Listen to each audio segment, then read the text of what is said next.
Chapter 216. At the end of the dark and damp abandoned passageway, Zhao Guifan squatted beside the blood thorn, constantly rubbing the blood thorn's leaves with her cheeks. The tender and beautiful leaves suddenly formed a sharp contrast with Zhao Guifan's wrinkled, haggard and pale cheeks. If one looked carefully, they would find that the blood thorn's leaves were like countless tiny tentacles, tightly attached to Zhao Guifan's cheeks. It was absorbing Zhao Guifan's blood essence through the leaves, but Zhao Guifan seemed to feel very comfortable. Looking at her affectionate attitude towards the blood thorn, she would probably stay here for a while every night. It was no wonder that a crazy woman like Zhao Guifan could go up the mountain in the middle of the night without any obstructions. It turned out that she had come here too many times and was already familiar with the way. Zhao Guifan was a few years younger than Aunt Zhang, but now she looked like an 80 or 90-year-old woman, haggard and withered, like she was about to die. Fortunately, there was only one blood thorn here, and not a clump. Otherwise, Zhao Guifan's soul would have been scattered, and she would have turned into a dried corpse lying in this secluded mine, growing mold and maggots. Although the blood thorn was a harmful plant, it was different from the plants on Earth. This was a magical plant that could affect the mind of its prey, and rely on devouring the prey's soul and blood essence to nourish itself. However, the blood thorn's roots and leaves were not poisonous, and had great medicinal value, so it was often used as the main ingredient in medicine by immortal cultivators. Zhao Guifan had been eroded by the blood thorn for a long time, and she was already half a step into the gates of hell. In her current situation, even she couldn't do anything to save her. Death was only a matter of time. In fact, this crazy woman was quite pitiful. He didn't know what kind of sins she committed in her previous life. Not only did she lose her son at such an old age, but she herself was also turned into something neither human nor ghost by this blood thorn. Her fate was really full of misfortune. Thinking of this, she could not help but sigh deeply, and then gently waved his arm. A wave of vital energy suddenly wrapped around Zhao Guifan, pulling her back from the blood thorn. However, just as Zhao Guifan was being pulled away by Qin, the blood thorn suddenly began to dance without any wind. Its leaves kept shaking like a person who was dancing, making a series of rustling sounds. Immediately after, an invisible spiritual attack suddenly erupted from Shuaiji's body. Animals and insects had intelligence, so why couldn't plants? Furthermore, this was no ordinary plant. Therefore, when it was interrupted by Qin, this blood thorn immediately became very manic. As its branches and leaves swayed, it directly attacked Qin. In the heavenly jade domain, a large-scale blood thorn sea would be classified as a forbidden area by cultivators, and no one would trespass. This was because in addition to causing hallucinations to trap prey, this plant could also directly launch a mental attack. An ant could not bite an elephant to death, but what if the ants became a disaster? The overwhelming number of ants swarmed forward. Not to mention the elephant, even the blue whale would be eaten up in an instant. Although there was only one blood thorn here, it was still very aggressive. After discovering Qin, it directly launched an invisible spiritual attack at Qin. But it was a pity, it did not know who it had provoked today. Without seeing Qin do anything, he just stared and the soil under the blood thorn directly loosened and exploded. Then, Qin gently waved at the blood thorn. This blood thorn was immediately uprooted by an invisible vital energy and flew directly into his hand. When the blood thorn was planted on the ground, it was about a meter tall. After being uprooted, the roots below were at least 30 centimeters long. Its roots were similar to the roots of a reed, and there were many adventitious roots on it. When the blood thorn was uprooted by Qin, the adventitious roots on its roots suddenly twisted crazily like earthworms, which looked very disgusting. The blood thorn lived by devouring souls and blood essence. After being used as medicine, it would naturally be very beneficial to the soul and blood essence of immortal cultivators. Wasn't this the main ingredient that Qin lacked now? The blood thorn kept twisting in Qin's hand, and at the same time, it kept trying to send out spiritual attacks to disturb Qin's thoughts. Qin found it long-winded, so he directly grabbed its stem with both hands. Following a soft "ka" sound, Yi Zichen's eyes lit up. This blood thorn was directly broken into two by him. The world was finally quiet. Because Zhao Guifan was directly pulled back by Qin Shi, she was now unconscious. After Qin Shi cast a meditation spell on her, he used vital energy to support her and then walked back along the original path. When Qin Shi came to the fork again, he suddenly stopped. The mine was very quiet. There were usually bats in the cave, but it was winter now. Although bats were warm-blooded animals, they also needed to hibernate. So this abandoned mine was very quiet, and only the faint sound of water dripping could be heard. Qin Shi stood at the fork and paused for a moment. When he stepped out again, he did not walk towards the cave entrance, but went to the left tunnel that he did not go to just now. This abandoned mine was a little interesting. It actually grew a blood thorn that only existed in the heavenly jade domain. Since he was already here, he naturally had to explore the inside and outside of the mine tonight to see if there was anything rare in here. Qin Shi walked along the left tunnel. Zhao Guifan was being guided by his vital energy, lying flat and floating behind him. Plus, there was the fluorescent green light above Qin Shi's head. If this scene was seen by others, it would not be as simple as causing them to lose their minds, they would directly be scared to death. The mine tunnel on the left was obviously the main tunnel. After Qin Shi walked for a while, the mine tunnel suddenly changed from one track to two, and the width on both sides obviously increased by a lot. This should be the main mining area. Along the way, there were many forks in the road, but Qin Shi didn't hesitate at all. She didn't even look at those forks, and just went straight down the main road. He had already discovered the abnormality here. In the depths of this abandoned mine, there was a paradise with abundant spirit energy. The spirit energy here was even richer than in the Qinling Mountains. It was probably because this place happened to be in the position of the dragon vein of this mountain, so after the spirit energy recovered, this place directly became a paradise. Qin Shi walked along the main tunnel for about 10 minutes before he finally stopped. Because a huge cave suddenly appeared in front of him. This cave was like a flask. The passage Qin Shi was in was the narrow mouth of the flask, and the inside of the cave was the belly of the flask. Qin Shi walked into the cave, and the surrounding terrain suddenly opened up. This cave was about 4 or 5 meters high, and the actual area was about the size of a basketball court. It was not too big, but it looked very strange. Obviously, the miners would not be so bored as to dig such a strange cave in the coal mine. Chapter 217. Qin Shi quietly stood at the entrance of the cave. Suddenly, he raised his head and looked at the top of the cave. He seemed to have seen something, but because the surrounding light was too dim, he gently snapped his fingers. Under the surge of true essence, the ball of fluorescent green light suspended in mid-air suddenly flew to the center of the cave, and then became brighter and brighter. Then, the ball of light directly turned from green to white, and constantly bloomed with dazzling light. The ball of light emitted a strong light like the summer sun, and instantly lit up every corner of the cave. In an instant, the light was as bright as day, and the fine details could be seen clearly. With the light source, Qin Shi directly walked into the cave with Zhao Guifan. At this time, he raised his head again and looked at the top of the cave. There were actually 3 people hanging above the cave. He saw that in the center of the cave, about 3 meters above the ground, a wooden beam was placed on the wall at both ends of the cave. And on this beam, there were 3 people in red wedding robes hanging in order. The 3 of them had their heads down, and their faces were facing down. Their hair was messy, and their long hair hung down naturally, covering their faces. Therefore, it was impossible to tell whether they were male or female, and even whether they were dead or alive. They were hung on the beam with their heads down, and their appearance was somewhat similar to the cured meat that was hung outside the balcony in winter, one after another, and arranged very neatly. What was even more strange was that these people's feet were tied with thick ropes, and there was a medium-sized weight hanging on their feet. The weight was tied with a thin rope, and it hung on their feet, naturally hanging to the ground. And below the weight, there was a wooden basin filled with clear water.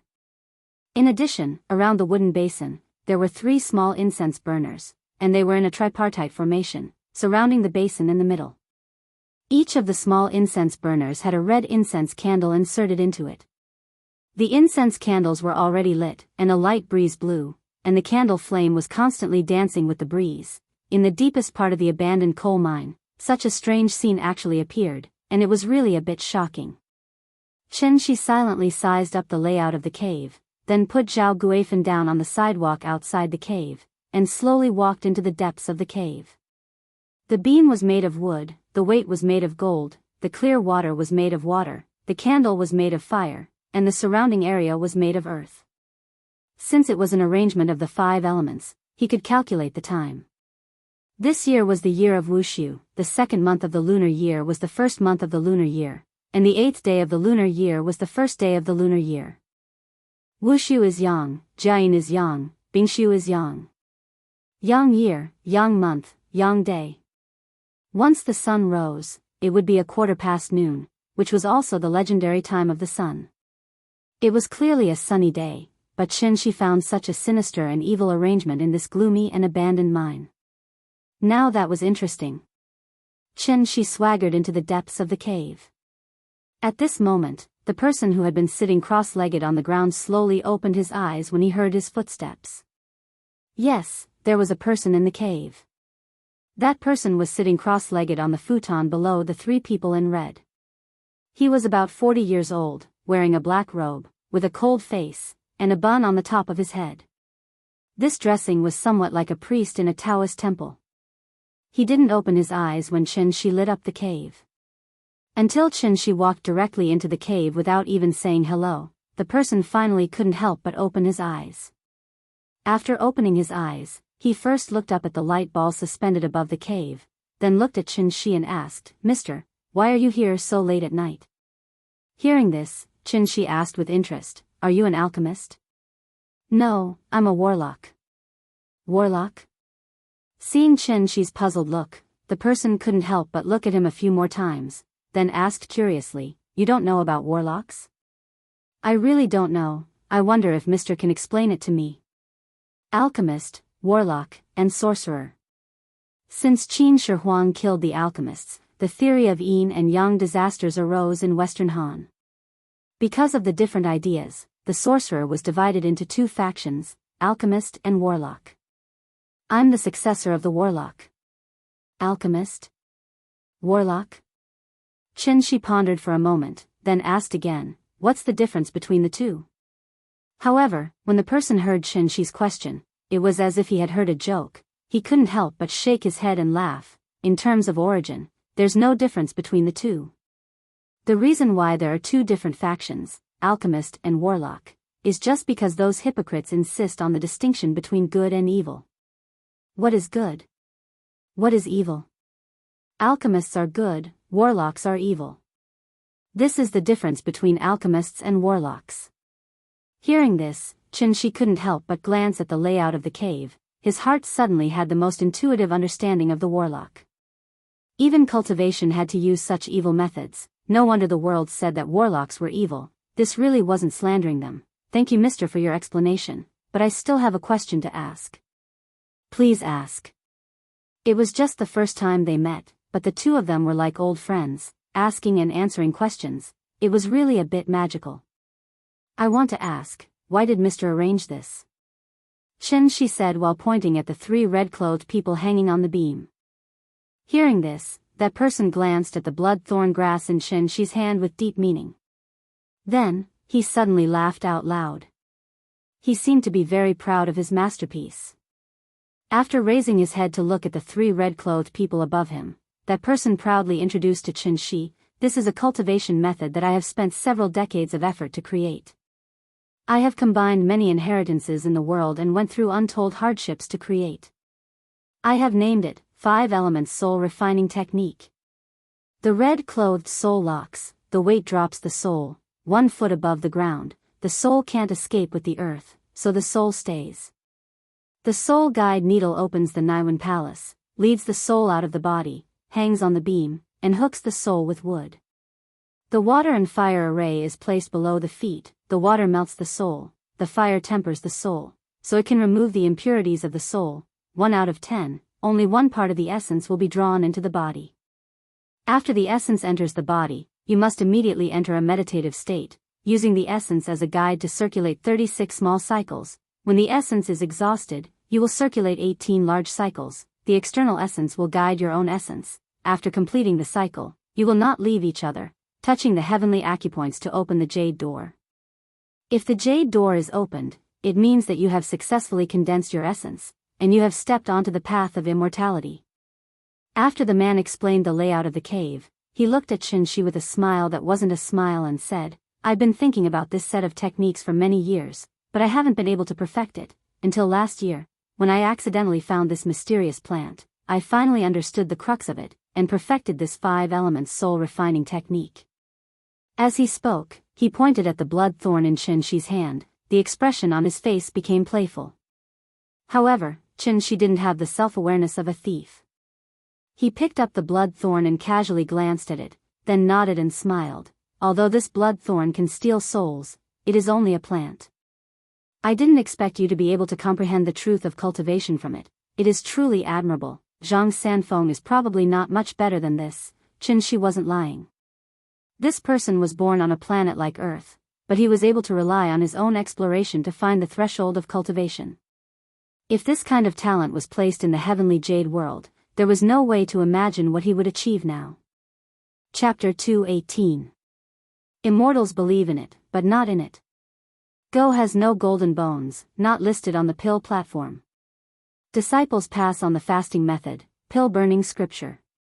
Only asking for hard work, in 100 years you will not succeed. Sad dream of immortals, a dream that misleads a lifetime. Sad dream of immortals, a dream that misleads a lifetime. Compared to the Song of Everlasting Regret, Bai Zhiyi's dream of immortals was not very famous. The whole poem was about a person who dreamed that he ascended on a white crane and met the Jade Emperor. The Jade Emperor said that he had the talent to cultivate immortality, so he abandoned his wife and daughter and hid in the mountains for decades. However, he failed to become an immortal and wasted his life. Wasn't the person standing in front of Qin the real-life dream of immortals? If the jade door opened, it meant that he had successfully condensed his qi and stepped into the path of immortality. This person actually managed to find the right direction by relying on his own groping. Such talent and aptitude really made people exclaim in admiration. But unfortunately, when one's strength was limited, one could only do one's best and wait for destiny. Now that the spiritual qi of heaven and earth had recovered and was so abundant, by refining the spiritual qi of heaven and earth, one could gradually accumulate true essence and then use it to break through the jade door. Once this door opened, one could naturally step into the early stage of qi refinement. Although he had found the right direction, his cultivation method was wrong, which led him to go astray and create this extremely evil 5-element soul refining technique. Just like the great star-sucking technique, it seemed to allow one's cultivation to progress rapidly, but in reality, it was not far from qi deviation. Therefore, Qin asked seriously, "May I know your name, sir?" Hearing this, the person laughed and said, "My surname is Sun, and my name is Wen. I am of the lineage of the virtuous master, and have a history of nearly 2,000 years. Mr. Sun, you said that if the jade door opened, one would step into the path of immortality. Is this the so-called immortal secret technique?" After saying this, Qin pointed at the strange layout in the cave.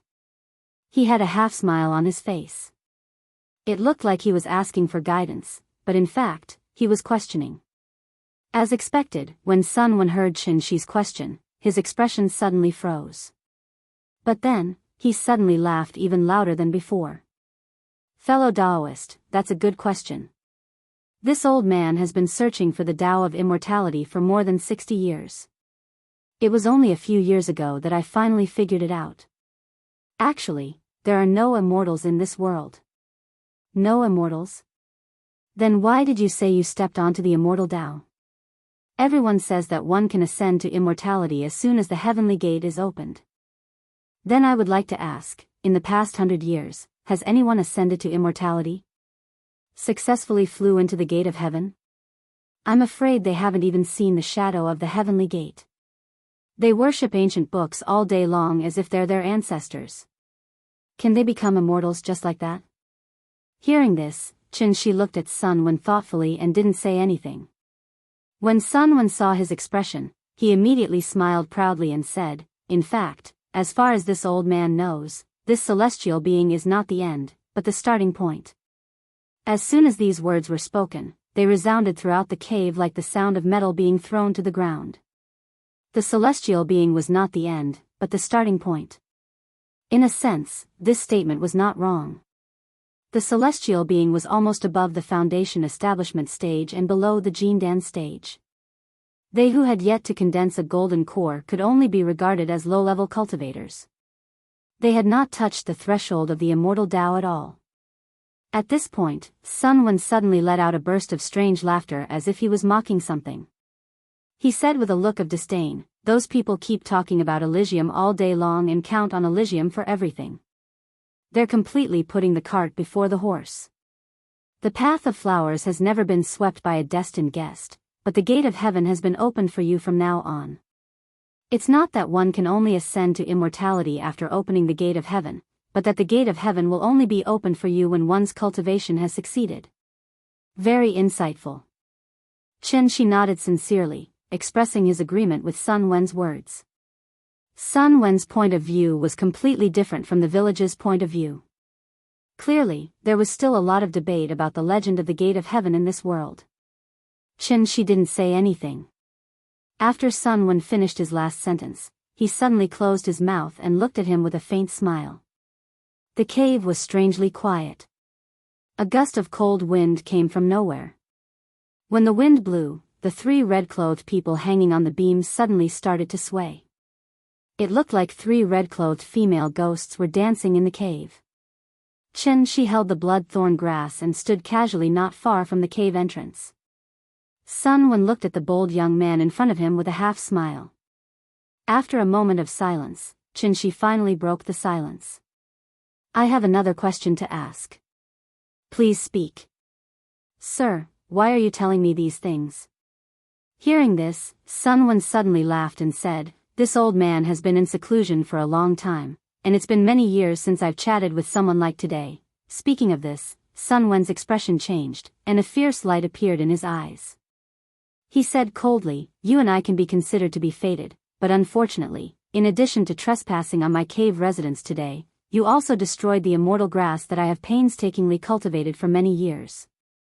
I'm afraid you can only pay for this with your life." Why would he say so much to a young man he didn't know? Wasn't it because he had created a peerless cultivation method, but there was no way to publicize it? Only the dead could keep a secret. Therefore, from the moment Chen Shi stepped into the cave, Sun Wen had no intention of letting him leave alive. Seeing this, Chen Shi couldn't help but sigh deeply and said, "Sir, you have great talent, but it's a pity that you've gone astray." "What a pity." With that, he held the blood-thorn grass with his right hand and raised his left hand, making an inviting gesture to Sun Wen. Seeing this, Sun Wen's face turned cold, and he couldn't figure out this young man's background. This was obviously his immortal's cave, yet this young man had such a confident appearance. Could it be that he had some backing? Thinking of this, Sun Wen frowned and asked, "Who exactly are you?" "Me?" Chen Shi smiled, and suddenly an idea popped up in his mind, so he said to Sun Wen, "Wu Lian, Special Affairs Department." Special Affairs Department, Special Affairs Department Office. Compared to the Emergency Department, the Special Affairs Department was the real main department of the Wu Lian. Obviously, Sun Wen wasn't really cut off from the world, so when he heard Chen Shi say the word Special Affairs Department, his face instantly darkened, and he immediately rushed towards Chen Shi. In the eyes of Hua Xia's cultivators, the word Wu Lian was a very unlucky existence. This organization was part of the country's power, and once Sun Wen's secret was discovered by the Wu Lian, it would be no different from being stuck with dog skin plaster. Unless he left Hua Xia, what awaited him would be the Wu Lian's endless pursuit. After dealing with this young man, he would have to find another place to cultivate in seclusion. Sun Wen was slightly different from great-granduncle. Great-granduncle was a martial artist, from the outside to the inside. Sun Wen was a sorcerer, from the inside to the outside. Therefore, their fighting styles were very different. When Sun Wen rushed towards Chen Shi, he suddenly waved his right hand, his 5 fingers forming a claw, and fiercely clawed at Chen Shi. A black shadow suddenly flew out from his hand. Then, the black shadow seemed to have turned into a malicious spirit, its face contorted as it screamed. The ghost didn't make any sound, but at this moment, a sharp, ear-piercing howl suddenly rang in Chen Shi's mind. The sound was like the sound of two pieces of foam rubbing against each other. It was exceptionally harsh and unpleasant to the ear, and could instantly cause goosebumps to rise on anyone who heard it. Using a killing move right from the start, Sun Wen really wasn't prepared to let this young man leave alive today. Yellow Sky Path of Spirits. Samsara Impermanence. The first of every month, the routine of asking for monthly votes. Chapter 219. Sun Wen's claw was very similar to the 9-yin white bone claw. As he waved his claw, a ghost shadow suddenly appeared in the air and went straight for Chen Shi. Looking at the way the ghost was moving, it was obvious that this move must be a combination of internal and external attacks. Not only could it hurt the enemy's body physically, but it could also affect the enemy's soul spiritually. It was extremely evil. The malicious ghosts kept howling, and invisible sound waves came one after another. Chen Shi was not affected at all. He stood in place with a smile, and his heart was constantly trying to figure out Sun Wen's cultivation method. When the black shadow was about to pounce on him, Chen Shi finally made a move. He raised his left hand and pointed a finger at it. That black shadow was like a shadow that had seen the sun. It screamed miserably and disappeared in midair. Sun Wen could not help but raise his eyebrows when he saw this. He knew that he had encountered a tough opponent today. After Sun Wen called himself a virtuous teacher, he was actually the successor of Zhang Jiao. As a top-notch necromancer after Su Fu, Zhang Jiao had attained a peerless cultivation base with the art of peace and peace that he had obtained from an unknown source. Because of that, he was honored as a great teacher. The impermanence of samsara came from the Taiping essential technique, and it was an upgraded version that Sun Wen improved with the 5 elements soul refining technique. He did not expect that Chen Shi could easily break it with one finger. How could Sun Wen not be surprised? How was this a young man? He was clearly an old monster who had a technique to retain his youthful appearance. In fact, Sun Wen was not a middle-aged man. He was born during the Daoguang era of the Qing dynasty and was already more than 180 years old. Sun Wen's talent was indeed far superior to ordinary people. As the only remaining successor of the Taiping path, he had already stepped into the soul conduit realm in his 40s under the guidance of his master. He was known as the Taiping Heavenly Master. After becoming a Heavenly Master, Sun Wen was not willing to be mediocre. Instead, he began to travel around to find a way to go further.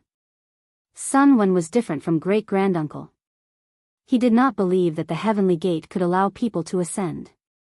Therefore, he had never counted on the Heavenly Gate. Instead, he had been quietly cultivating. He practiced diligently all day long, which made his cultivation far superior to great-granduncle. In fact, Sun Wen was only one step away from being able to form the 3 flowers and truly step into the Golden Core realm. With the revival of the spirit Qi of heaven and earth, Sun Wen had also found a way to cultivate Qi. Perhaps if he was given enough time, Sun Wen would be able to carve out a path of his own. Regardless of whether it was good or evil, as long as he could continue down this path, then it was the right path. Unfortunately, Sun Wen met Chen Shi today. He was like a walking steel plate in this world. Therefore, when Sun Wen saw that his move was easily broken by Chen Shi, he immediately stopped and asked with a frown, "Who are you?" "I've already told you. It's the Wu Lian Special Affairs Department." Sun Wen was clearly dissatisfied with this answer. Therefore, he coldly shouted in anger, pretending to be mysterious. "Since that's the case, I'll capture you first and then slowly interrogate you." After he finished speaking, Sun Wen's black robes began to flutter even though there was no wind. A strong storm suddenly blew in the cave. 2 long dragons of murderous aura rolled out from Sun Wen's sleeves like tornadoes in the desert, roaring as they rushed towards Chen Shi. These 2 tornadoes were actually formed by Sun Wen's magical power. In the process of rushing towards Chen Shi, the 2 tornadoes even intertwined with each other, turning into a sharp, cone-shaped cyclone. The cyclone spun rapidly like a sharp knife.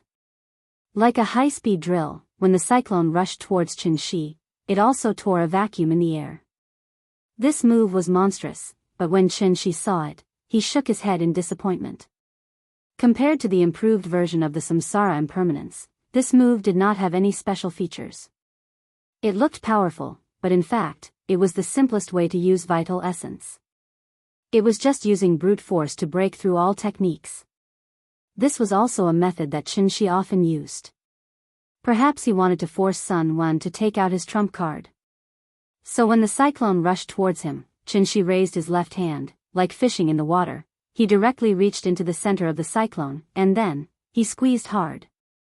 This fierce cyclone was like a poisonous snake that was pinched by him. After struggling helplessly for a while, it turned into countless bursts of energy and dissipated. The qi that scattered in all directions hit the rock walls of the cave, and like a machine gun, countless stones fell from the rock walls with a crackling sound. The rubble fell to the ground, and a rustling sound was heard. Under Sun Wen's incredulous gaze, Qin calmly raised an index finger, then smiled slightly. "You still have one last chance to make a move, don't let me down." Hearing this, Sun Wen could not help but widen his eyes, the hair on his body stood up, and the expression on his face was like he had seen a ghost. It was no wonder he was afraid. The move just now was Sun Wen's own killing move. In terms of lethality, it was a bit stronger than the Samsara Impermanence. It was not that he was boasting, but as long as this move was used, even a great master in the gang state would be instantly turned into minced meat. But after Qin put her hand in, she acted as if nothing had happened. Sun Wen couldn't help but have some thoughts of retreating. Who was this young man? Did he come here specifically for him? Because he could not figure out Qin's background, the expression on Sun Wen's face became more and more dignified. When he saw that Qin was still as calm as before, Sun Wen had to seriously consider Qin's words. Last chance to make a move?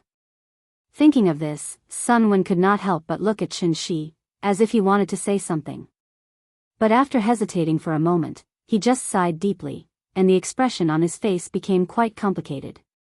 Today was the Yang year, the Yang month, and the Yang day. It was the rare time of the highest Yang. The depths of the abandoned mine had become quite yin due to the lack of sunlight all day long. In addition to Sun Wen's arrangement, this place was now a place of extreme yin and extreme evil. Extreme Yang time, extreme yin place. Extreme yin and extreme Yang. He wanted to use this arrangement to help him break through to the celestial being realm, but he did not expect this arrangement to become his killing move in the end.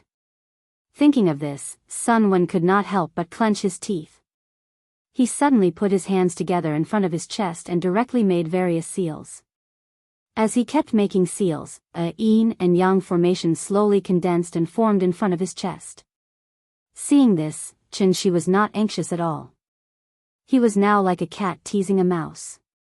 Because this was the first time Qin came into contact with a necromancer, he wanted to thoroughly understand the cultivation system of the necromancer lineage.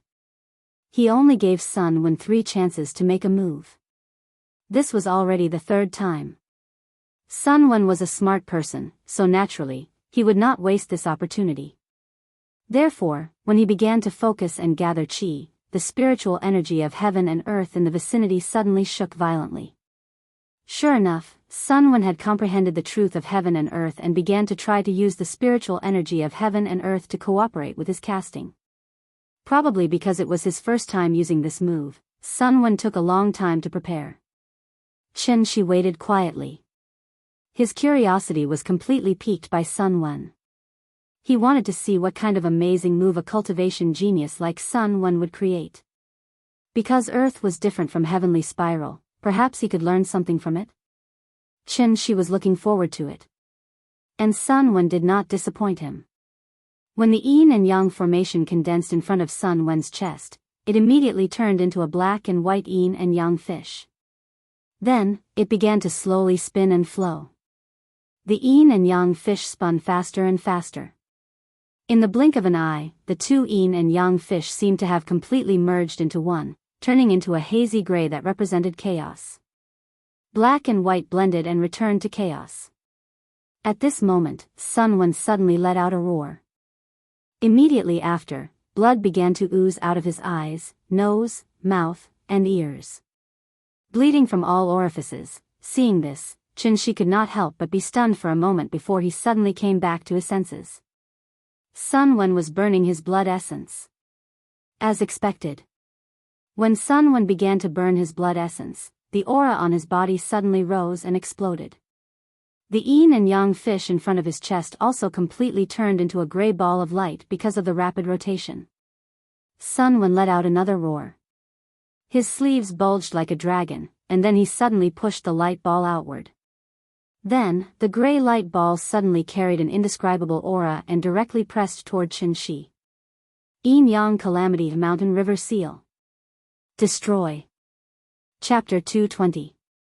Tai Chi gave birth to Yin and Yang gave birth to the 4 divisions, and the 4 divisions gave birth to the 8 trigrams. Tai Chi was the fusion of vitality before heaven and earth were separated. It was the beginning and the unity of the universe. Simply put, Tai Chi represented chaos and yin and yang. The 4 divisions were the 5 elements. Metal, wood, water, and fire represented north, south, east, and west respectively. Earth was in the center of the 4 divisions and did not exist in the cycle of the 4 divisions. Therefore, it was also called the central earth, representing heaven and earth. Only with heaven and earth would there be the 4 divisions. Without heaven and earth, there would naturally be no 4 divisions. Therefore, earth was the first of the 5 elements and the beginning of all things. The mountain and river seal belonged to the earth element. This was Sun Wen's strongest killing move. The moment the mountain and river seal was formed, Qinshi could not help but raise his eyebrows. He could not help but have a serious expression on his face. Sun Wen had actually seen through the 5 elements and reversed yin and yang from the 4 divisions. From this, he had touched the true essence of Tai Chi with his strength as a peak diviner. He had actually struck out an attack that was not inferior to the divine generals when he burned his essence blood. Just this move alone was enough for Sun Wen to surpass many cultivators in this world. Just as the black and white yin-yang fish turned into a gray ball of light due to the high-speed rotation, Sun Wen's face deteriorated at a speed visible to the naked eye. Just now, he looked like a middle-aged man in his 40s. However, in the blink of an eye, his hair and beard were all white. He looked like an old man with half a foot in the ground. His haggard and weak appearance was somewhat similar to Zhao Guifan, who had lost her young soul and had her blood sucked by the blood thorns all day long. Blood flowed from his 7 orifices and his face was rapidly aging. However, Sun Wen's eyes suddenly flashed with joy. After pushing the gray ball of light towards Qinshi, he couldn't hold it in anymore and let out a long howl of excitement. Success! The gray ball of light was formed by Sun Wen's true essence and Dharma power. It contained his lifetime of cultivation. It was like a ball of smoke in a bubble. As it flew toward Qinshi, the ball of light seemed to be constantly rolling and rising. In terms of appearance, there was nothing strange about it. However, in Qinshi's opinion, this ball of light was not simple.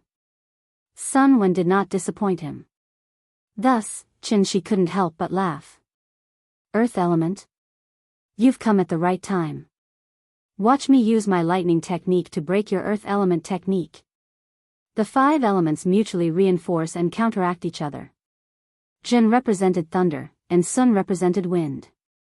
Zhen and Sun belonged to wood, and would restrain earth. Thunder just so happened to restrain earth. After saying that, Qinshi suddenly let go of the blood-thorn grass in his hand. Then, a blue light appeared in his hand out of thin air. In that instant, lightning appeared in the void, and thunder exploded. Qinshi stood proudly with the thunderbolt in his hand. Since Sun Wen was not a celestial being, he would control his cultivation base to that of a celestial being. It was also a form of respect for him to deal with someone of the same level. Thunder versus Earth. 49 Forms of Heavenly Divination, Spell Chapter, Thunder Art of Delusion. Qinshi was like a god descending, holding 2 thunderbolts in his hands. The blue lightning was like a venomous snake spitting out its tongue, constantly bubbling in Qinshi's palm. When the gray ball of light flew towards him, Qinshi opened his arms and fanned at the gray ball of light as if he was waving a banana fan. The thunderbolt and the gray ball collided in the air. In an instant, the aura energy shot out in all directions, and the surging true essence instantly set off an earth-shattering explosion in the cave. The abandoned mine that had long been dilapidated collapsed under the impact of the explosion, instantly turning into a pile of ruins. Ding! Qinshi arrived at the 108 National Highway. At this moment, his phone suddenly rang. He picked up his phone and opened it. It was a push message from Tencent News. #Earthquake News #February 24, 04, 17 a.m., a magnitude 3.2 earthquake occurred in the Xingxian area of Yu City. The tremor was not strong. The final result is based on the official report. As the saying goes, once bitten, twice shy. After the Tangshan earthquake, 2 major earthquakes occurred in Huaxia in succession. This also meant that everyone began to pay more attention to news about earthquakes. It was estimated that the news of the earthquake in Yucheng would spread all over the country again tomorrow. After Qinshi finished reading this news, he opened his contact list and found the name Qin Shueching in the contact list. Then, he dialed the number. Although it was 4 in the morning, after the phone rang twice, Qin Shueching directly picked up. Obviously, she was not sleeping, but cultivating. Hello? I just met a person. Sun Wen, do you know him? Sun Wen? I seem to have an impression of him, but I'm not very sure. Wait a moment, I'll check first. After saying that, Qin Shueching directly hung up the phone, obviously to make a call to verify. His sister-in-law was really swift and decisive. Qinshi held the phone and waited for about 5 minutes before she called back. I found him. Sun Wen, from the Way of Peace, celestial level. He was born in the Daoguang era of the Qing dynasty. The last time he appeared was 20 years ago. At this point, Qin Shueching's tone could not help but be a little confused. She asked, how did you meet such an old monster? Yeah, I don't know if I'm lucky or he's unlucky. Send someone here. He's a celestial after all. Capturing him for a vivisection seems to be a contribution to society, right? After Qinshi's voice fell, there was no sound from the other end of the phone for a long time. Qin Shueching thought that Qinshi only met Sun Wen face to face, but now that she heard the meaning of his words, did this mean that he was going to capture Sun Wen alive? Capturing a celestial alive? Her sister-in-law was stunned for a while before she came back to her senses. Then, she jumped out of bed slightly agitatedly and said quickly, I'll bring someone over right away. What's the address? I'll send you the location. Okay. Qinshi would not joke with her on this kind of issue, so Qin Shueching did not have any doubts at all. After hanging up the phone, she left the Sai courtyard. The Wu Lian had been established for so many years, but they had never captured a celestial alive. Who knew how much credit this was? In fact, it was not that the Wu Lian could not capture a celestial. It was just that capturing a celestial required extremely careful arrangements, and it would even cause a lot of trouble. Right now, everything was about maintaining stability. Therefore, Wu Lian could only turn a blind eye to the existence of the celestials. As long as they did not go too far, the Wu Lian would not encircle and annihilate them. Qinshi did not kill Sun Wen. Sun Wen was worthy of respect. After all, objectively speaking, if Sun Wen cultivated in the Tianyuan world for 500 years, perhaps his achievements would far surpass Qinshi's. This was talent. Wasn't talent the most lacking in the 21st century? Although Sun Wen was not a good person, Qinshi was not a judge after all. Handing him over to the Wu Lian and letting the Wu Lian deal with him was really a contribution to society. Chapter 221. The next day. Dawn had just broken when the villagers who had woken up early realized that there were many police cars in the village. Actually, the earthquake last night had awakened quite a number of people. However, Rain City had already experienced 2 major earthquakes, so a magnitude 3 or 4 earthquake was no different from a scratch in everyone's eyes. Therefore, the villagers who had woken up early did not discuss the earthquake last night. Instead, They gathered at the entrance to the mountain and whispered to each other about the situation on the mountain. The path up the mountain had already been sealed off by the police. Once the villagers got close, they would be politely asked to leave by the police. According to Old Wang, who had woken up at 6:00 to feed the chickens, he had even seen an armored vehicle drive up the mountain with his own eyes. Old Wang was a person who liked to talk big all the time, so everyone snorted at his words. If an armored vehicle was here, why didn't he say that there were planes and tanks? In the end, Old Wang had a flash of inspiration. He pointed at the new tire marks on the ground and asked everyone to examine them. Only then did everyone reluctantly believe his words. There were many families in Tongjiago who were professional truck drivers. Therefore, they were very knowledgeable about tire marks. The tire marks on the yellow dirt road did not seem to be left behind by a truck. The police were standing guard and the army was going up the mountain, so what exactly happened on the mountain? Everyone was very puzzled, but no one would tell them. When the little fellow woke up, it was already 9:00 in the morning. She had slept very deeply. Even after waking up, she was still in a daze for a long time. Qin Ruoying fetched a basin of hot water and helped the little fellow wash up in the living room. The little fellow turned her head in a daze and looked at the courtyard outside the old house. Her memory was still stuck on the night when she watched the movie. The little fellow blinked her eyes and looked outside the house. Then, she raised her head and looked at the decorations in the room. When she realized that she was in a completely unfamiliar environment, a puzzled expression appeared on her little face. Qin Ruoying put away the wash basin and hung up the towel. Just as she was about to bring her to the kitchen for breakfast, the little thing suddenly changed her face like a master of Sichuan opera. Her little mouth suddenly pouted, and she burst into tears with a "wah." Her parents had actually taken her to such an unfamiliar place while she was asleep. This was something that the little guy could not accept at all. Perhaps it was because she was scared, or perhaps it was because she had been wronged, but the little girl was crying so hard that people couldn't help but want to hold her in their arms and take good care of her. Her crying alarmed everyone in the room. Auntie Zhang and Chen Shi were discussing the problem of making millet porridge in the kitchen. When they heard the commotion outside, they hurriedly walked out of the kitchen. When they came out, they just happened to see the little girl standing in the main hall with an aggrieved face and crying loudly.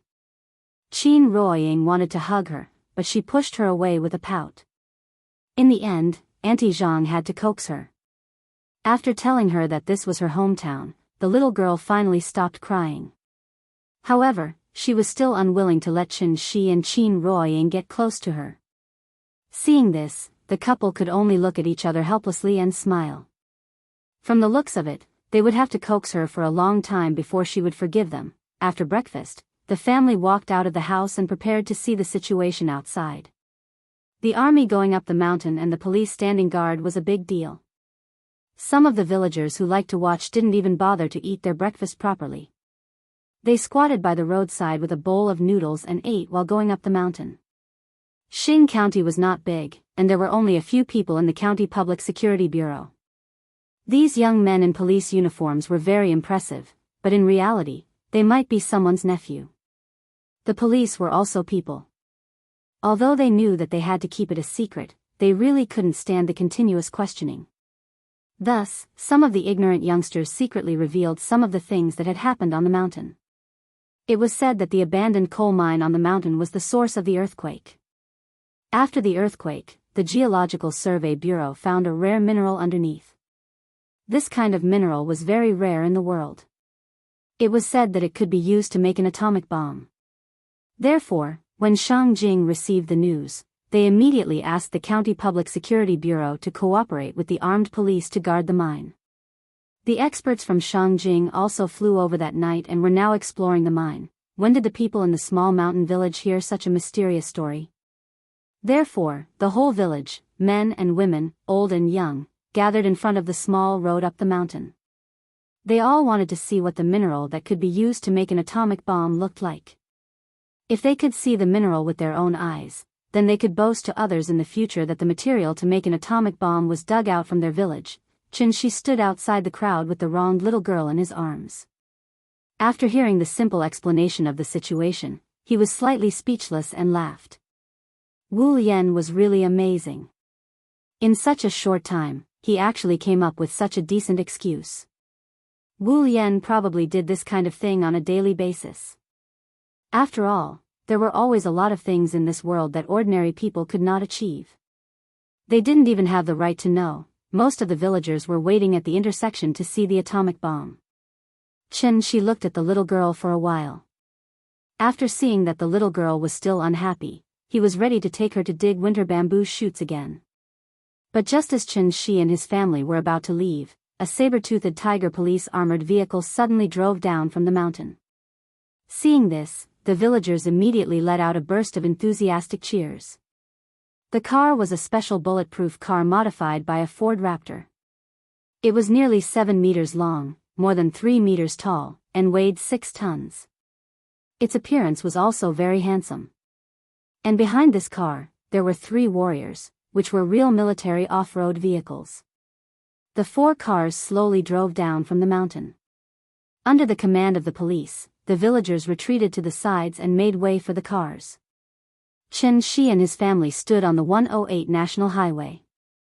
While he was explaining to the little girl about the big cars in front of them, the saber-toothed tiger suddenly stopped in front of their family. Then, Qin Shueching walked out from the front passenger seat. The sister-in-law first greeted Qin Ruoying. After calling her sister, she turned to look at Chen Shi and said to him quite seriously, "Thank you." "It's nothing." Chen Shi waved his hand very casually, as if he didn't take this matter to heart at all. Hearing this, Qin Shueching nodded, then turned to look at Aunt Zhang and said to her very politely, "Aunt Zhang, I'm Qin Shueching. I've seen you in the courtyard before, but I was still young at that time. I don't know if you still remember me?" Yes, of course I remember." Aunt Zhang was confused by Qin Shueching. Why was Yingying's sister sitting in the car? Aunt Zhang was not very familiar with Qin Shueching, so she didn't know what to talk to her about. Seeing this, Chen Shi interrupted in time and said, "Are you busy? Do you want to have lunch before leaving?" Chapter 222. Okay. Her nod shocked everyone present. Chen Shi was just being polite. He did not expect his sister-in-law to take it seriously. Hearing this, Chen Shi had to first glance at the few warriors parked behind the armored vehicle, and then asked, "Aren't you on a mission?" "The mission is complete. I can go back to Shangjing in the afternoon." "Oh. Okay then, let's talk about it after dinner." Qin Shueching opened the door and said a few words to the driver of the armored vehicle. Then, she followed Chen Shi and his family to Aunt Zhang's old house. Her actions immediately caused the surrounding villagers to whisper to each other in whispers. "Hey, look, that girl came down from the armored vehicle." "Yeah, why is she following Zhang San? Is she Zhang San's relative? That's crazy. Didn't they say that these people were experts from Shangjing? That young girl is an expert. She's from Xiaoqiu, she's from Shangjing." Later, it was an insider who answered everyone's questions. Aunt Zhang had been working as a nanny in Shangjing for the past few years. The young couple that she brought yesterday was her former employer. The expert from Shangjing probably knew Aunt Zhang's employer, which was why she was with them. After all, a family that could afford a nanny was probably not an ordinary family. It was natural for them to know an expert from Shangjing. Everyone thought about it and felt relieved. After the commotion, his sister-in-law also came to eat. But the little girl was still angry. As soon as she returned to the courtyard, she pouted and said that she wanted to go home. Seeing this, Chen Shi had to use the same trick that he used yesterday. He was going to promise the little girl that she would only stay here for one night. If she still wanted to go home the next day, her parents would take her home. However, today's situation was different from yesterday. Yesterday, she wanted to see the village, so after being coaxed and tricked by Chen Shi, although she was a bit unwilling, she didn't flip out on the spot. The reason why she was so angry today was that she found herself in a village when she woke up. In the little girl's mind, her parents did not discuss with her before secretly bringing her here. This was disrespectful to her, so she naturally flew into a rage. She really did not want to stay here for another day. She screamed for a long time. In the end, under the persuasion of Aunt Zhang and Qin Ruoying, the little girl pouted and reluctantly agreed to Qin Shi's condition. Then we'll stay for one night. Just one night. Pinky promise. This silly girl did not know that she had already fallen into her father's trap yesterday.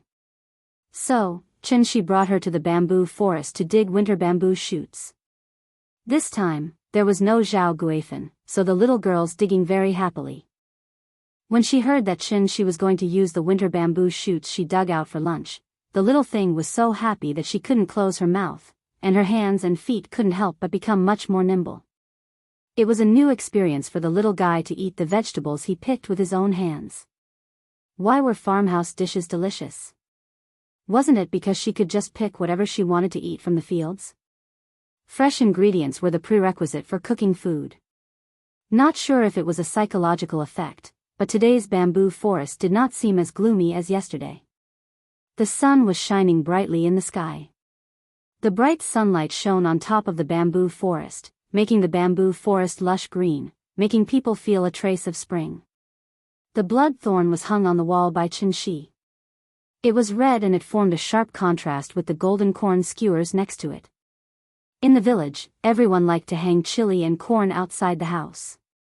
First, it was for ventilation and dryness. Second, it was a symbol. Chili symbolized red and corn symbolized a bountiful harvest. Both were good omens. In fact, when Qin Shi saw Sun Wen's 5 elements soul refining technique, he already knew why Aunt Zhang suddenly fainted. It turned out that Sun Wen used Aunt Zhang as the next batch of cultivation cauldrons. The principle of the 5 elements soul refining technique was actually similar to the blood thorn grass. It was to absorb other people's soul and essence to strengthen oneself. It was precisely because Sun Wen came into contact with the blood thorn grass that he comprehended the 5 elements soul refining technique. Because Aunt Zhang had taken the spirit cultivation pill, the remaining spirit energy in her body attracted Sun Wen's attention. Fortunately, Qin Shi noticed the abnormality in time and insisted on coming to Aunt Zhang's home to take a look. Otherwise, Aunt Zhang was afraid that she would inevitably follow in Zhao Guifan's footsteps. After putting down Sun Wen, Qin Shi also saved Zhao Guifan. Therefore, when he took the little fellow to dig bamboo shoots in the bamboo forest, a series of firecrackers suddenly sounded not far away. Wasn't it from Zhao Guifan's house? Looking at the situation, it was probably to celebrate Zhao Guifan's not crazy anymore. Zhao Guifan had a younger sister named Zhao Guixiang. She was Zhao Guifan's only relative in this world. The relationship between the two sisters was very good. Zhao Guifan had been crazy for so long, but Zhao Guixiang did not leave her and stayed at her house to take care of her. Early this morning, when Zhao Guixiang was about to help Zhao Guifan get up and wash up, Zhao Guifan suddenly called out her name, Guixiang. These 2 short words made Zhao Guixiang's eyes fill with tears on the spot. She hugged her sister and burst into tears. There was a custom in the countryside, which was to set off firecrackers when there was a joyous occasion. The firecrackers in Zhao Guifan's house sounded for a long time. In less than half an hour, the entire village knew that Zhao Guifan was no longer crazy. The crazy woman was no longer crazy, and everyone was happy for her. Zhao Guixiang was so happy that she even informed the entire village that she was going to hold a pig slaughtering feast to celebrate her sister's recovery. Aunt Zhang's family also received Zhao Guixiang's invitation. However, just when everyone was happy for Zhao Guifan's recovery, Qin Shi sighed silently. Zhao Guifan had lost her young soul for a long time. Even he could only temporarily restore Zhao Guifan's consciousness and could not save her life. It was estimated that before the pig slaughtering feast began, Zhao Guixiang would have to change the funeral for her sister. Zhao Guifan was also a pitiful person. The culprit of everything was Sun Wen. Although Sun Wen was a talent, his unscrupulous behavior of disregarding human life also aroused Qin Shi's disgust. Therefore, when the little fellow volunteered to wash the winter bamboo shoots, Qin Shi found Qin Shueching and asked in detail how Wu Lian would deal with Sun Wen. After all, he was a diviner, so Wu Lian obviously only had one way to deal with Sun Wen. That was to persuade him to surrender and recruit him. As long as Sun Wen was willing to join the Wu Lian, then Wu Lian would be able to let bygones be bygones.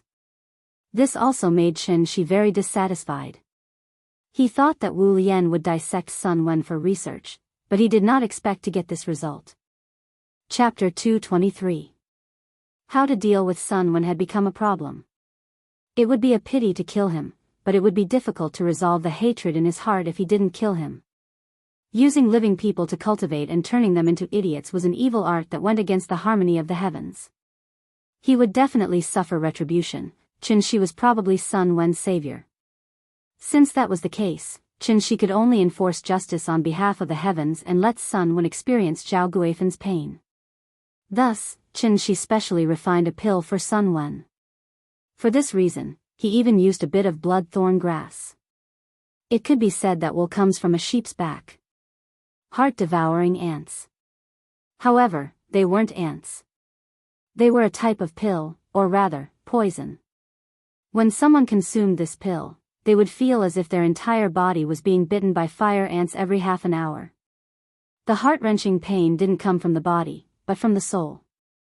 Thus, it couldn't be described with words. It was densely packed, as if every inch of their skin was being burned by fire and pierced by needles. Every time the pill took effect, the poisoned person would feel a pain worse than death. They could only lie on the ground weakly, struggling and praying for the pill's effect to pass quickly. This pill came from the most poisonous sect in Heavenly Spiral. It was also developed by them to punish disciples who committed grave mistakes. It didn't harm their lives, but it also made them feel a pain worse than death. It made them feel fear from the bottom of their hearts, and they would never dare to commit the same mistake again. Although this pill couldn't kill people, it was said that many disciples couldn't withstand the endless heart-wrenching torture and chose to commit suicide to seek relief. He didn't know if Sun Wen could withstand this kind of torture. Chen Shi only hoped that Sun Wen could be strong and not be played to death. If Sun Wen died, it might really be a great loss to the Wu Lian. Lunch was authentic farmhouse food.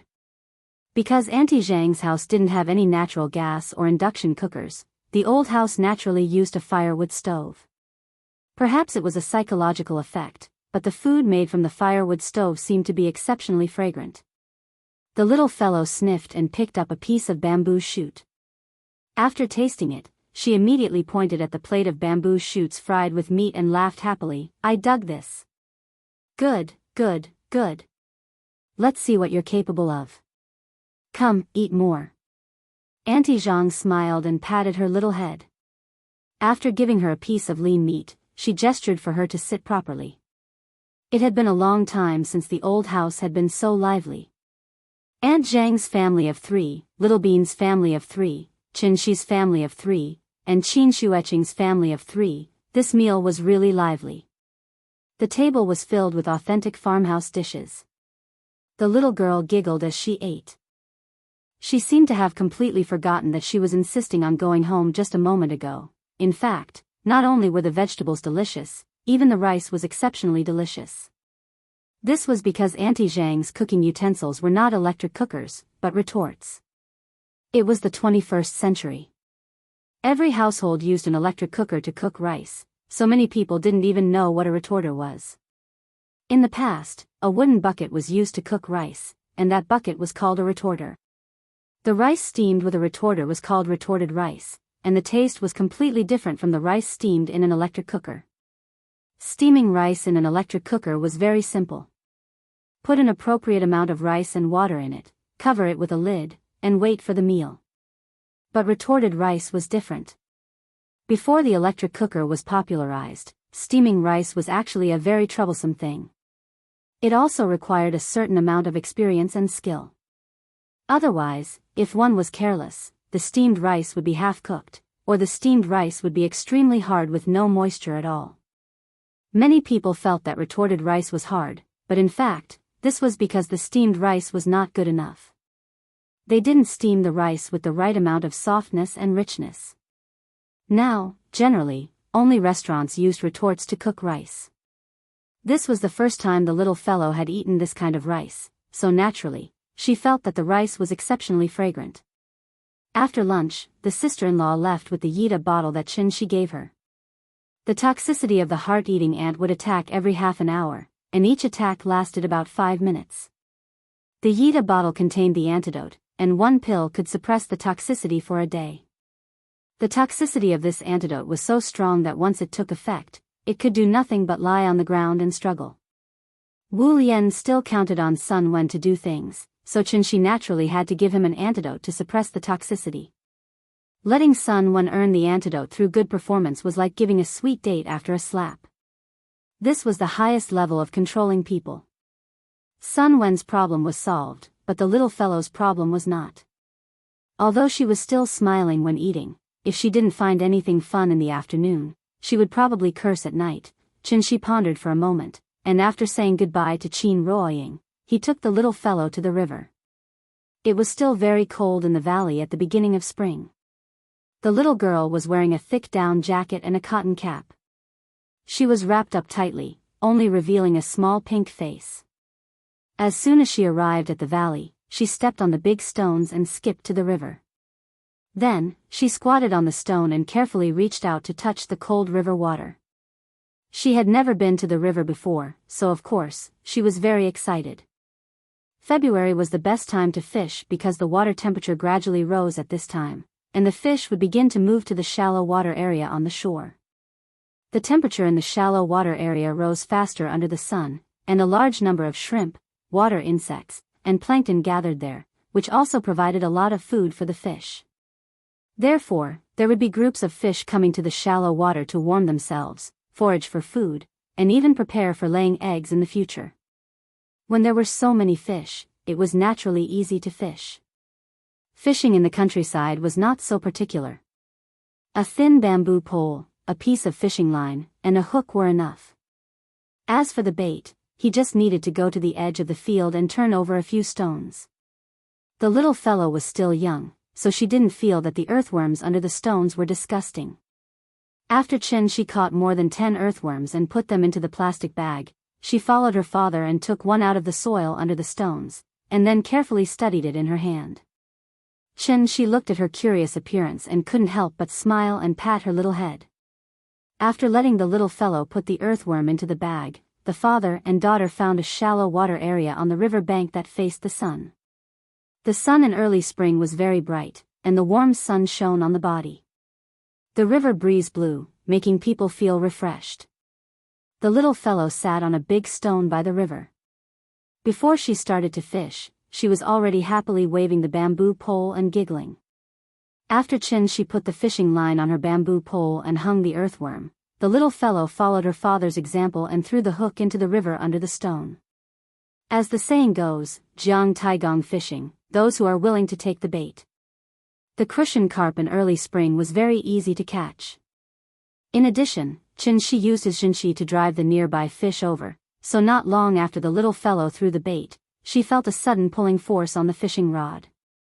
Seeing this, the little fellow couldn't help but open her eyes wide. She pulled the fishing rod and was stunned for a moment. Then, she shouted excitedly, "Papa! Papa! I caught a fish! I caught a fish! Amazing! Nian Nian, quickly lift the fishing rod, or the fish will break free." Hearing Qinshi's words, the little fellow lifted the fishing rod and then threw it to the side. A crucian carp was immediately pulled out of the water by her and directly thrown into the sand on the river bank. Seeing that he had really caught a fish, the little guy was so excited that he immediately threw away the fishing rod and ran over to the fish. This crucian carp was not very big, about a jean. After being pulled ashore, it lay on the river bank and kept jumping. Chapter 224. Fishing was a very sentimental leisure activity. People who like to fish might not even like to eat fish. The so-called fishing was actually just to enjoy the process. Basking in the warm sun of early spring, sitting on a big stone in the valley, listening to the sound of running water, a broken pole could be sat on for a long time. The kind of immersion in the mountains and rivers, leisurely enjoying the natural quiet pleasure, once experienced once, was likely to be addictive. Anyone who likes fishing may have the same feeling. No matter if it's windy or raining, cold or freezing, no matter if it's hot or unbearable, they are not afraid of the storm or the muddy road. As long as they were free, they would spare no effort to find a good place. Even if they had to run dozens of miles, they would find a good place to fish quietly. Unfortunately, such a good place was not very easy to find now. These days, as long as there was abundant water, there would be a hydropower station. Hydropower stations promoted economic development and provided abundant electricity for the local area, but imperceptibly, it seriously affected the local ecological environment. Most of the rivers in the past had now become small streams. The branch of the Qingyi River in front of Qinshi was only 51 kilometers long, but there were as many as 17 small hydropower stations built on this river. On average, there was a small hydropower station every 3 kilometers of the river. The dam of the hydropower station blocked the river, so that the downstream water flow was sharply reduced. The survival environment of the aquatic creatures was extremely bad, so the population was sharply reduced. Rare animals like the giant salamander were already on the verge of extinction. As for the flood, this kind of situation was rarely seen anymore. The father and daughter sat on the stone for an afternoon. The little fellow seemed to like this activity very much. She swung the pole to fish, bit the line and lifted the pole. This set of actions was learned well. Qinshi did not bring a bucket, so he built a diving pool with small stones by the river. Any fish caught would be put into this pool by him. After an afternoon, there were no less than 20 fish in this pool. The little guy reached his hand into the water and constantly frightened the fish in the water. Seeing the fish quickly spinning around in the puddle but unable to swim out, the little guy was so happy that he started to giggle. This was her and her father's trophy. At 5:00 in the afternoon, Qinshi took the little fellow to count the number of fish. There were a total of 23 fish, but they were all small fish. Among them, the biggest one was actually the one that the little fellow had just fished up. It could be considered her good start. 23. Papa, we caught 23 fish. The little thing squatted beside the puddle and kept fiddling with the water. After Qinshi taught her how to count the fishes in the water one by 1, 2, 3, 4, 5, the little fellow was so excited that she jumped up and down on the rock. Looking at her cute little face, Qinshi couldn't help but reach out and pinch it.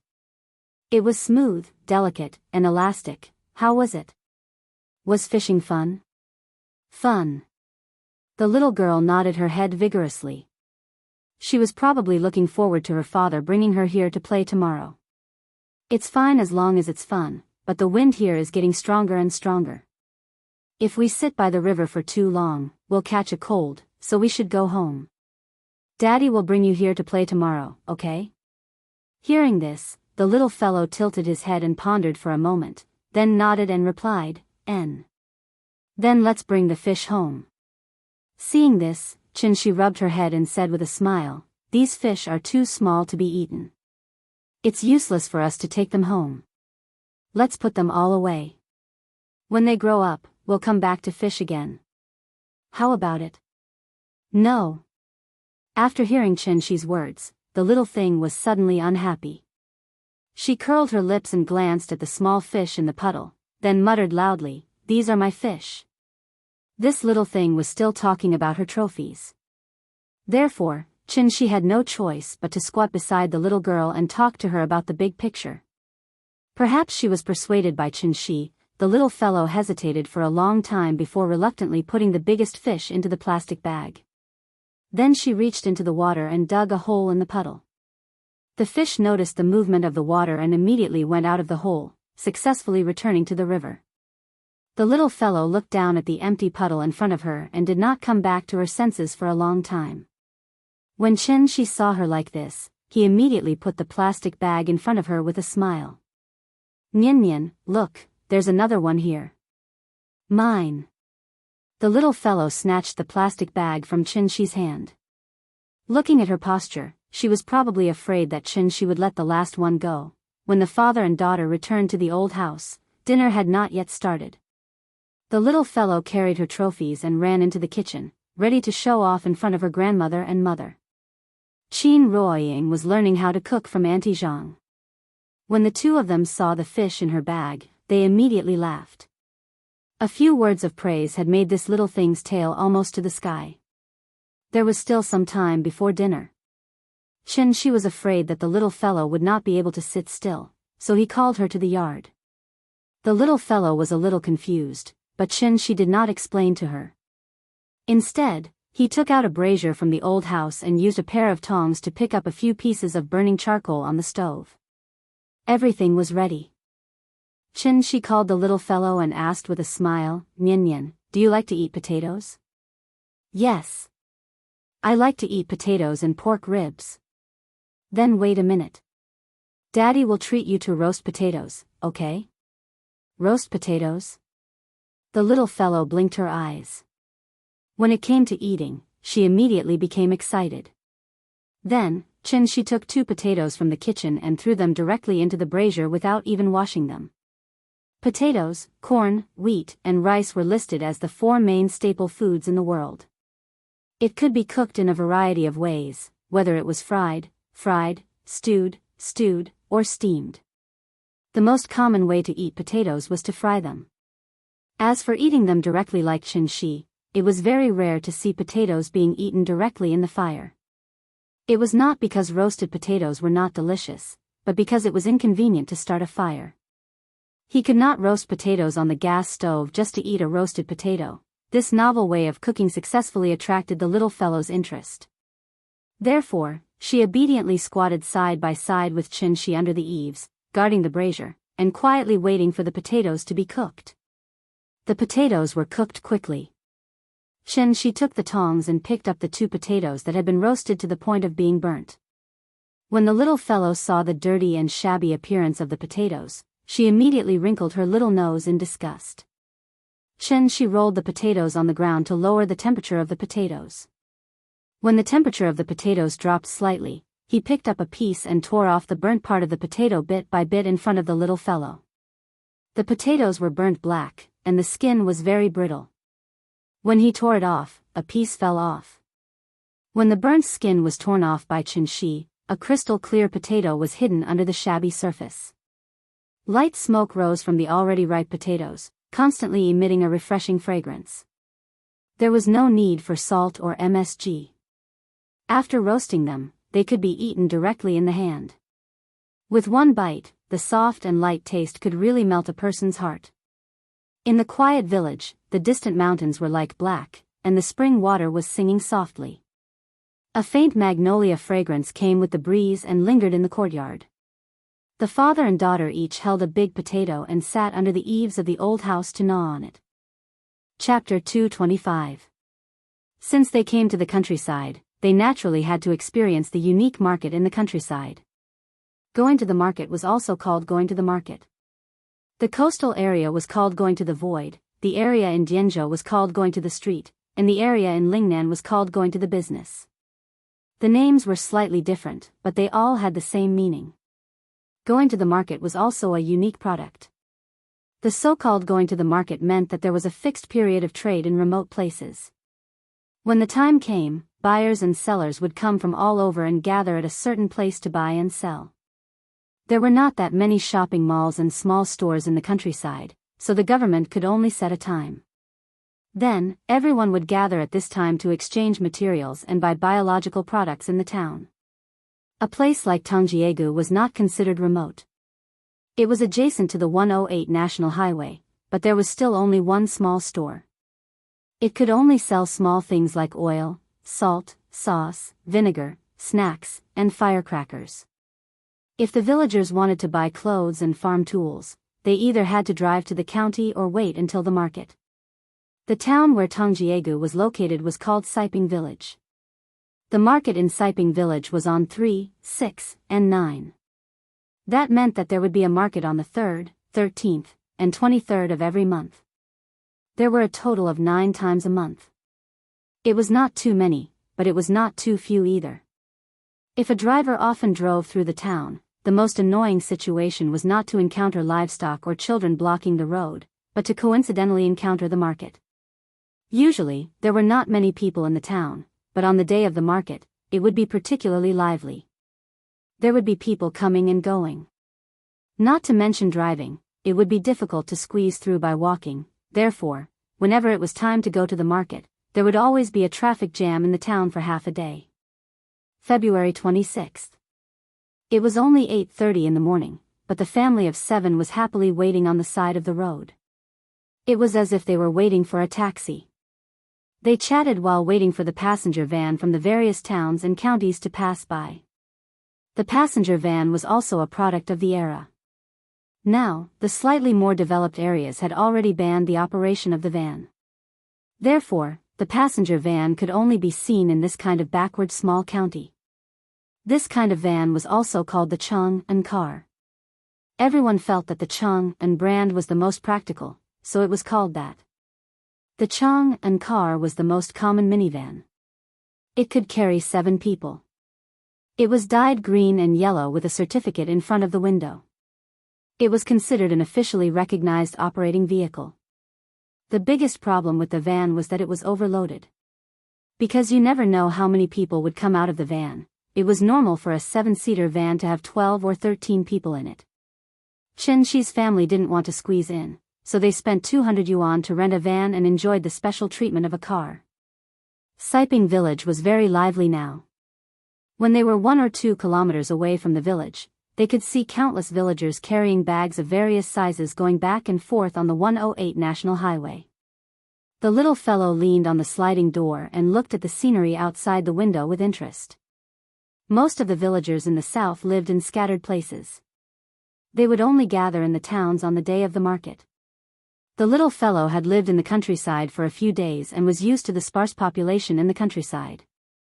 She was not used to seeing so many people all of a sudden. Looking at the bustling atmosphere in the village, it was somewhat similar to a temple fair. There were a lot of people going to the market in the morning, so the driver had to stop 1 kilometer away from the village.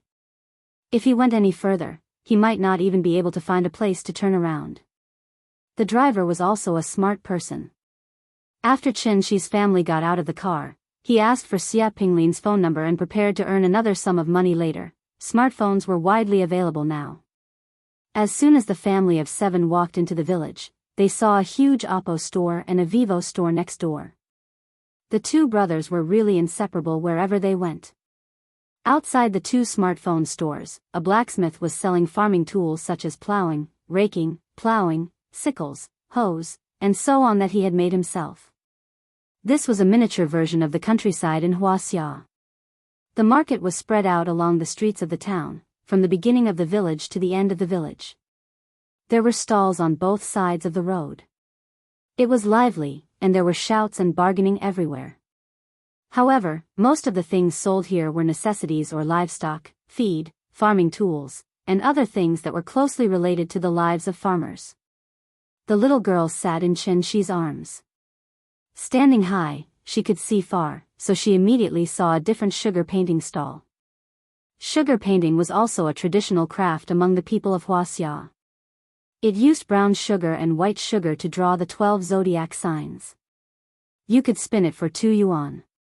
Whatever you spun, you could take it and make it on the spot. It was really delicious and fun. The little girl looked at it for a while and could not take her eyes off it. Therefore, she sat in Chen Shi's arms and twisted her small body as she shouted. Her luck was not bad. After 3 spins, she actually spun a dragon. The little thing was overjoyed on the spot and laughed at the top of her voice.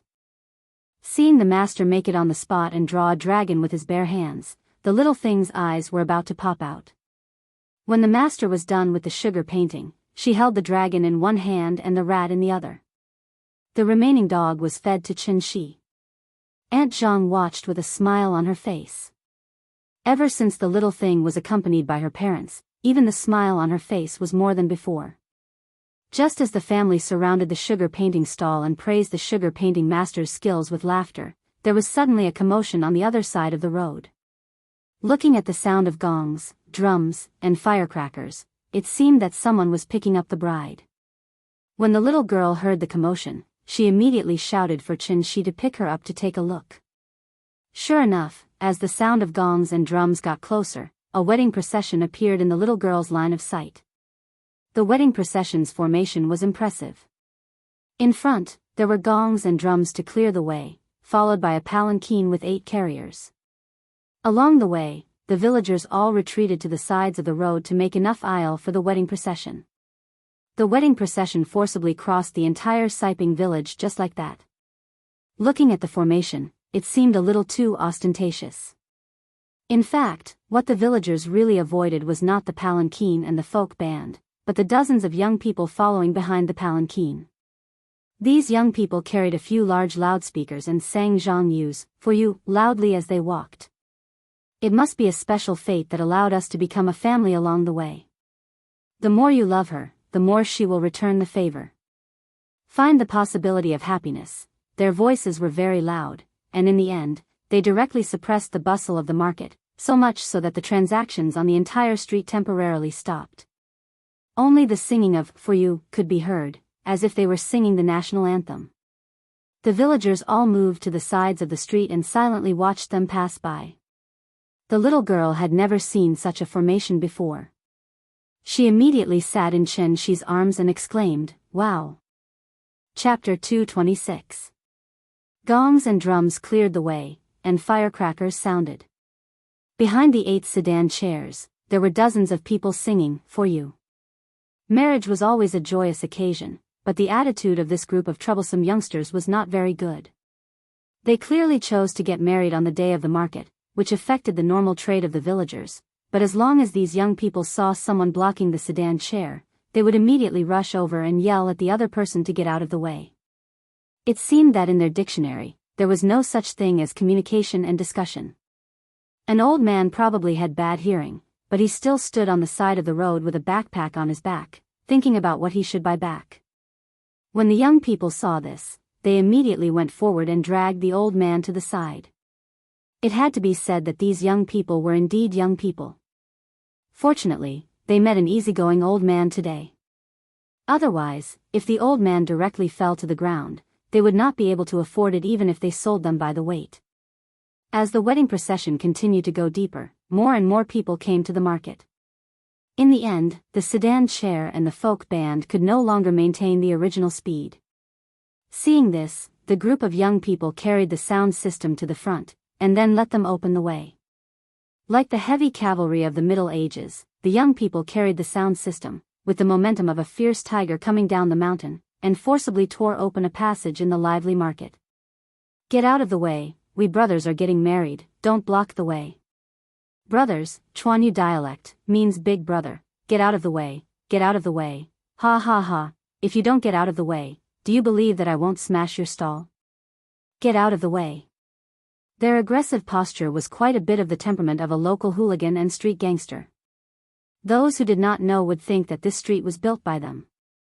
Seeing this group of tyrannical young people like the god of plague, the villagers in the market all retreated to the sides of the street, making a spacious passage for them.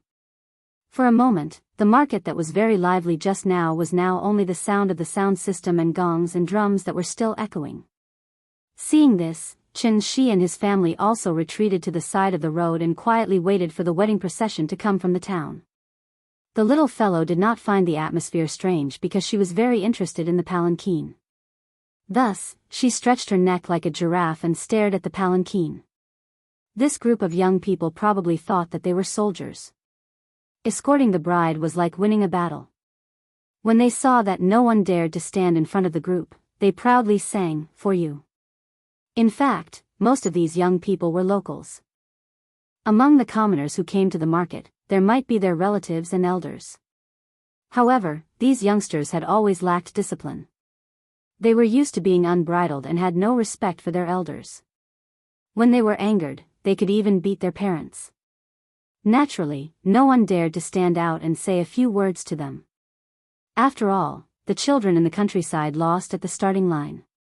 While the parents of the children in the city were considering which school to choose for their children and which specialty classes to attend, the children in the countryside were still catching grasshoppers in the vast wheat fields, digging for eels, and going to the mountains to catch birds and steal melons. Most of the people in the countryside did not have much education. Junior high school education was already very good. Although the 9-year compulsory education had been popularized, many parents in the countryside still did not have a full understanding of the importance of education. If the child did not want to study, they would find a way for the child. And the so-called way was actually not a good way. Those with better conditions could go to the army, and those with worse conditions could go out to work, either in construction sites, restaurants, hair salons, or car repair shops. In short, wherever people were needed, they would be there. The salary was not high. It was enough to get enough food and clothing in the big city. Of course, there were also many children in the countryside who made a name for themselves. If they were smart, diligent, and sensible, they might find their own way after 3 to 5 years and start their own business. In the end, they might even be more successful than many highly educated people in the city. But such people were always in the minority. Gold would always shine, but the most common thing in the gold beach was still the inconspicuous gravel. Those who could go out to work were already very diligent and sensible. There were also some rural children who, because of the lack of discipline, were lazy all day long. In the end, they became slackers who did nothing all day long, just like the group of young people in front of them. They were the so-called ruffians in the countryside. There was no lack of ruffians anywhere, even in remote places. In the past, the ruffians in the countryside did not see much of the world, so most of them only knew how to make a fuss. It was not until Young and Dangerous was released that they were truly taught how to be a proper ruffian. The Young and Dangerous series of movies had a far greater impact on rural children than ordinary people could imagine. Even if the series had been released for more than 10 or 20 years, it still distorted the values of many young people. At its peak, the 3 words, Chenhaonan, were second only to QQ. It also made chasing girls, one-on-one, and slashing people, the 3 most popular things among young people. Unruly people came from barren lands. A few years ago, other than the popularity of Young and Dangerous, there was also a coal mining boom. Many coal bosses came from the surrounding villages. The coal bosses were rich and powerful, so they quickly recruited them and turned them into their own thugs. Therefore, these young people followed behind their so-called brothers all day long to make a living. When the brothers were free, they would give them some money for cigarettes and they would give their lives to others. This was the loyalty they learned from the movies. Today was the big day when the brothers were getting married. As brothers, of course, they would come to help the brothers. Tie up, in Sichuan and Chongqing dialect, meant to support the wedding. Dozens of hooligans were aggressively walking on the street. How could the honest villagers dare to bear the brunt of the attack? In desperation, everyone had to stop trading and obediently retreat to the sides of the street. Then, they anxiously hoped that this group of plague gods would leave quickly. It was obviously a joyous occasion, but now it was like they were sending off the plague gods. However, the young people did not feel the slightest bit of awareness. Instead, they were extremely proud. The few who walked at the front were like straight crabs with their heads held high. They were just short of using their nostrils to look at the road. The wedding procession was very fast. It did not take long for them to cross the entire Siping village and then walk past Chen Shi's family. The little girl looked at the palanquin that was getting closer and closer. She could not help but mutter with anticipation, "Papa, I also want to sit in the palanquin." Hearing this, Chen Shi pinched her little face and asked with a smile, "Well, in the future, you will sit in the palanquin. Papa will carry the palanquin for you, okay?" "Okay. Papa will carry the palanquin in front. Mama will carry the palanquin in the back. I will sit inside." After hearing Chen Shi's words, the little girl immediately pointed at the palanquin bearers and giggled. This little thing has even arranged the mission. However, just as the father and daughter were laughing and chatting, a few young people in the wedding procession turned to look at them. They first glanced at the little girl, then looked at Chen Shi. Finally, their eyes fell on Qin Ruoying. It had to be said that Chen Shi's family's appearance was really outstanding. Their style was completely different from the local people, especially in such a small and remote place like this. Women of Qin Ruoying's level were as rare as pandas. It was estimated that these young people would not see such a beautiful woman in their lifetime. Therefore, just like the chairman's military parade, all the young people who passed by Chen Shi's family could not help but look at Qin Ruoying a few more times. That figure, that face, that temperament, it was really amazing. Then, one of the young people could not help but whistle at Chen Ruoying. Chapter 227. The behavior of whistling was first recorded in the Book of Songs. But at that time, whistling was a pure art. It was something that the upper class would play with. But today, the behavior of whistling was given a new meaning by people. Especially when a man whistled at a woman, this behavior was completely frivolous and obscene. There was even a special word for this behavior in English called catcalling. Pinyin reading, look at the special expansion ling. Cat refers to a cat, and calling refers to shouting, calling. Catcalling meant that when a man saw a strange woman in a public place, he would whistle at the woman or shout words like, "Your breasts are so big, your butt is so perky," to attract the woman's attention. Whistling at beautiful women, this behavior not only appeared in Huaxia, but also in the United States, the United Kingdom, Canada, India, and other countries. It could be said that it was a common hobby of men all over the world. However, when a man whistled at a woman and praised a woman's body or appearance, he didn't really want to date the woman. He just wanted to have the right to dominate her. Catcalling, that is, a man declaring sovereignty over a woman's body. It was to constantly remind a woman that satisfying a man's desire was the first priority as a woman. This was actually a form of gender discrimination and also a disguised form of sexual harassment. Therefore, since January 1, 2018, the Netherlands began to punish catcalling. If someone whistled at the opposite sex to harass someone, once caught, they could be fined up to €200. Chen Shi was a strange person.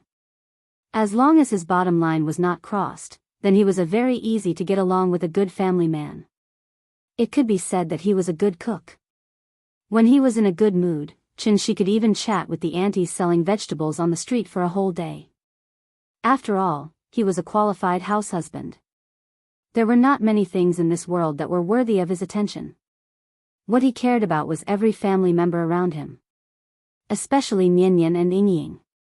Now, there was actually someone who dared to whistle at Chen Ruoying with a frivolous smile and an undisguised lecherous gaze right in front of him. This was completely flirting with a man's wife in front of him. If Chen Shi could even endure this, then why would he cultivate as a hammer immortal? He could just find a sewer that extended in all directions and hide in it as a ninja turtle. Therefore, the moment the whistle sounded, Chen Shi had already disappeared with the little fellow in his arms. His movements were very fast. Before the little fellow in his arms could react, Chen Shi had already appeared in front of the young man. Then, he raised his right hand and slapped the young man's face.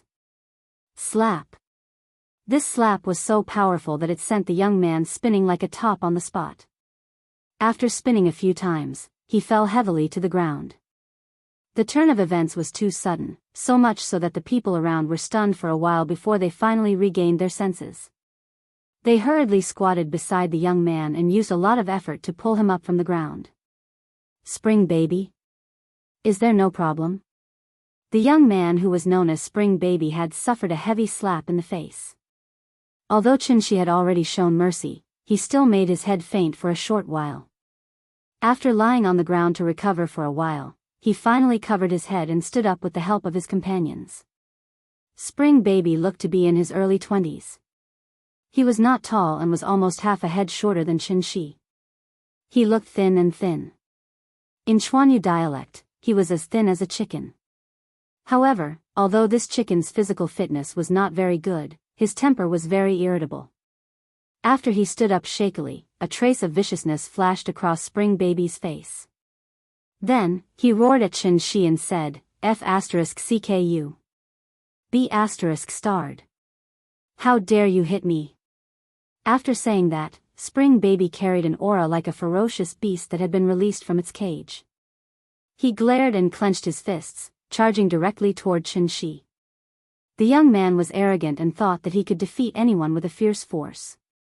But to be honest, with their bodies that had long been exhausted by cigarettes and alcohol, not to mention that the person standing opposite was Chen Shi, even a middle-aged uncle who had been farming all year round on the street could probably defeat him with one hand.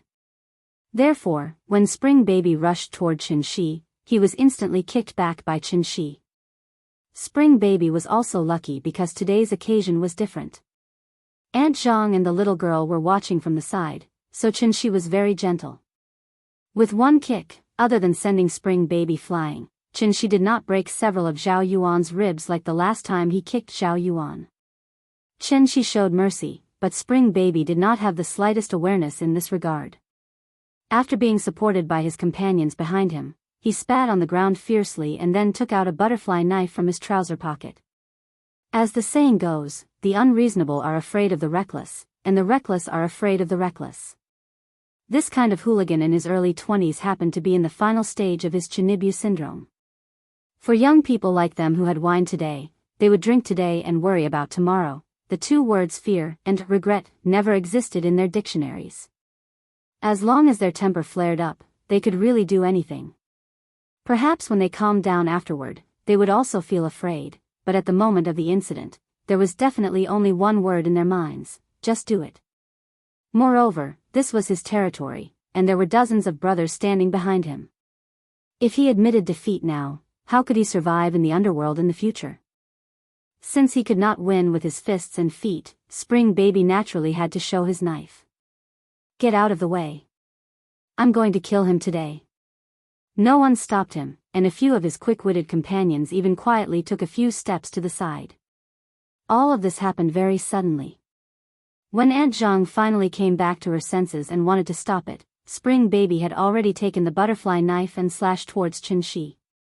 Chenxi did not want the little girl to see the cruel side of the adult world, so he used his left hand to support the little girl's butt, while his right hand gently pressed the back of the little girl's head, making her obediently lie on his shoulder and not turn her head.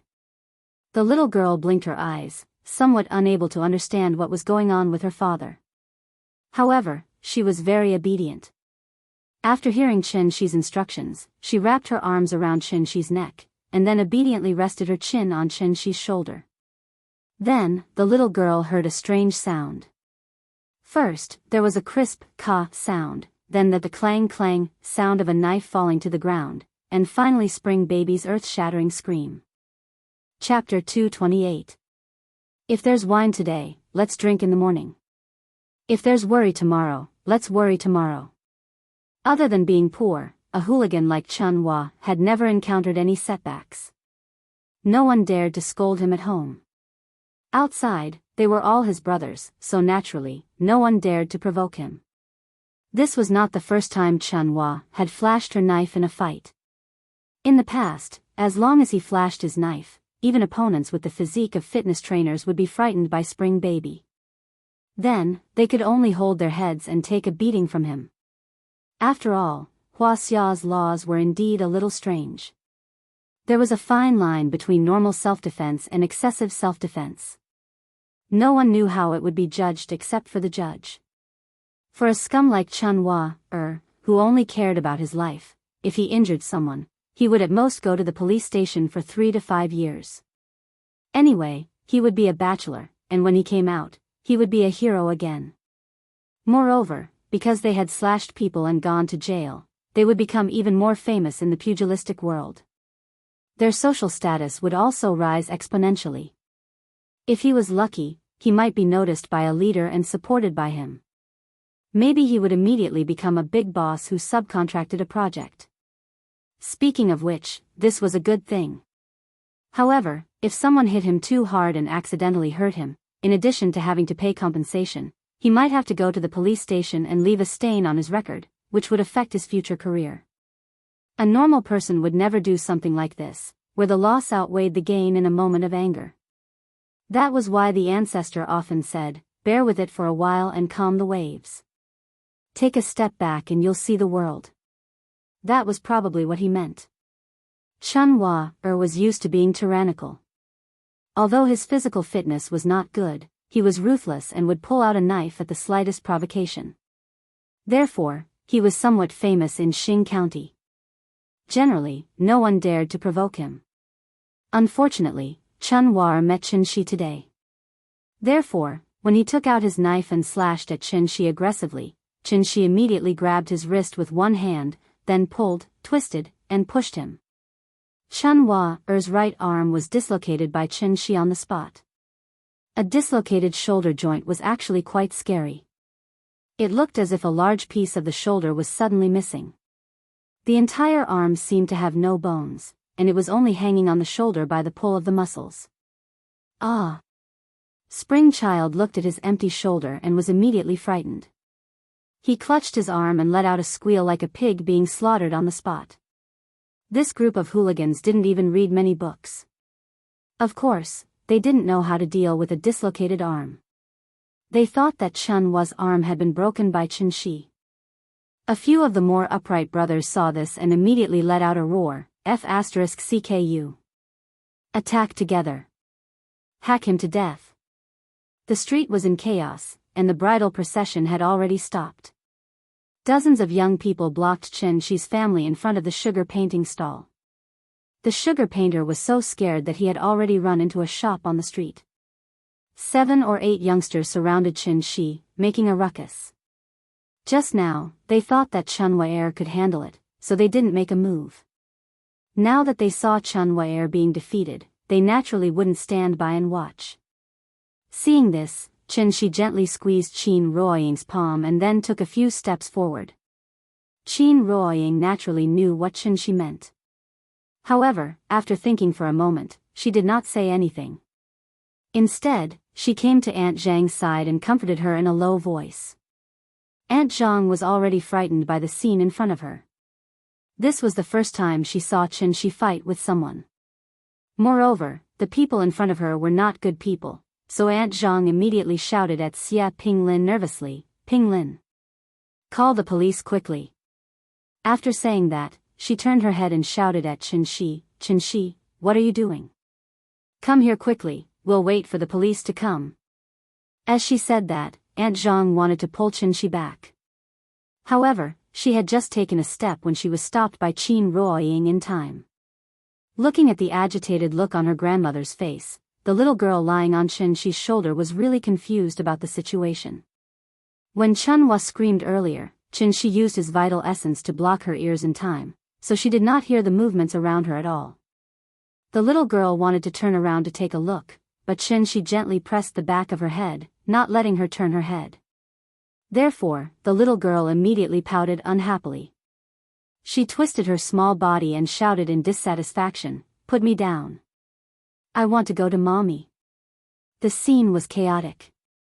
Chen-Shi's face was so gloomy that it was about to drip water. There were at least 1,000 people on this street for the market today. Moreover, Nian and Aunt Zhang were also watching by the side, so he had been merciful. If the tiger did not show its might, these bastards would really think that he was a sick cat. Just as Chen-Shi was about to fly into a rage, a roar suddenly came from the loudspeaker. "CNM. Today is Lousy's wedding, you bastards want claws?" The volume of the loudspeaker was already very loud, so when the roar came out, the entire street immediately became silent. When the youths heard this voice, they were immediately stunned on the spot. After looking at each other, they decisively turned around and returned to the crowd. Then, a man who looked to be about 30 or 40 years old walked out of the palanquin. When he pulled up the curtain, he could vaguely see that there was a woman in a wedding robe in the palanquin, tidying up her clothes. The man adjusted his belt as he strode in the direction of Chun-Wa. When he saw Chun-Wa's dislocated arm, the man did not even say a word of concern and directly kicked her. Then, he shouted at the person next to Chun-Wa, "Why are you standing here with your claws? Hurry up and take her to the hospital." Chun-Wa was in so much pain that she was drenched in cold sweat. After being kicked, she pursed her lips and did not even dare to make a sound. She lowered her head and walked toward the village clinic with the help of her companions. After Chun-Wa left, the man turned around and came in front of Chen-Shi's family. This person was estimated to be less than 40 years old, but he had a domineering aura. When he stood there, he naturally gave off a feeling of power without being angry. Ever since he appeared, the streets had become completely silent. It could be seen that this person's aura was so strong that it was not something that ordinary people could reach. Compared to him, Chen-Shi seemed a little too ordinary. When the man came in front of Chen-Shi's family, the young people behind him immediately surrounded Chen-Shi's family in an umbrella shape. Looking at their posture, it seemed that as long as the old man gave the order, they would immediately rush up and beat Chen-Shi up.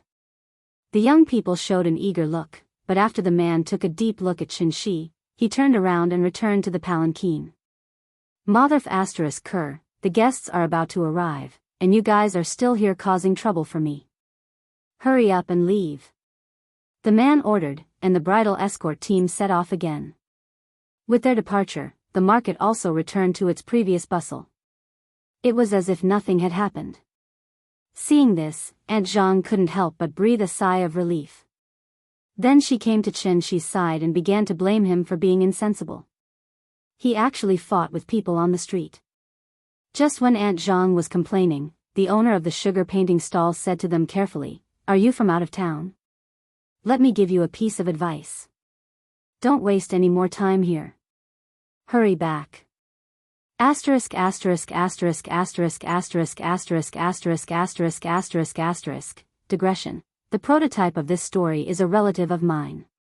He didn't even graduate from primary school. In 2010, he was a scum of society who couldn't even pay back 8,000 yuan. He went to prison for 3 years, but he was chosen by the boss of the construction bureau. In 3 years, he turned from negative assets to a millionaire. When he was building the Yashi Expressway, he rented a sand mine. Now, he is a big boss with tens of millions of assets. Why? He is a village boy with no background. The big boss is not related to him. Why did he choose him? If you don't know something, it can only mean that you are not experienced enough, so don't come out to show ignorance, okay? Also, the countryside I rode is different from the countryside you know. Then I want to ask, the country is divided into north and south, mountainous and coastal areas, 23 provinces, 2 special administrative regions, 5 autonomous regions, 4 municipalities directly under the central government, 282 prefecture-level cities, 374 county-level cities, and countless towns, streets, and communities. How many have you been to? Can you represent the country? Chapter 229. On the bustling Siping Street, a strange atmosphere faintly pervaded the air.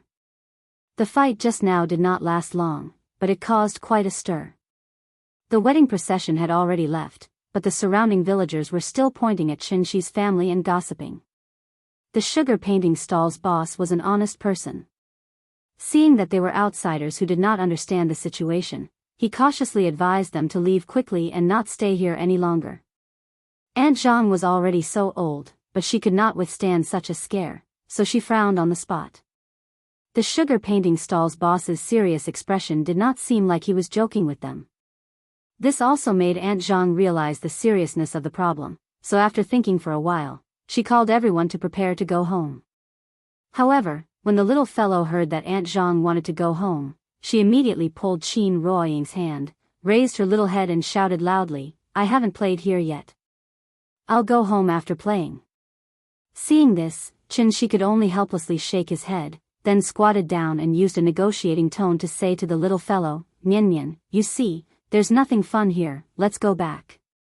Daddy will bring you up the mountain to catch some birds later, okay?"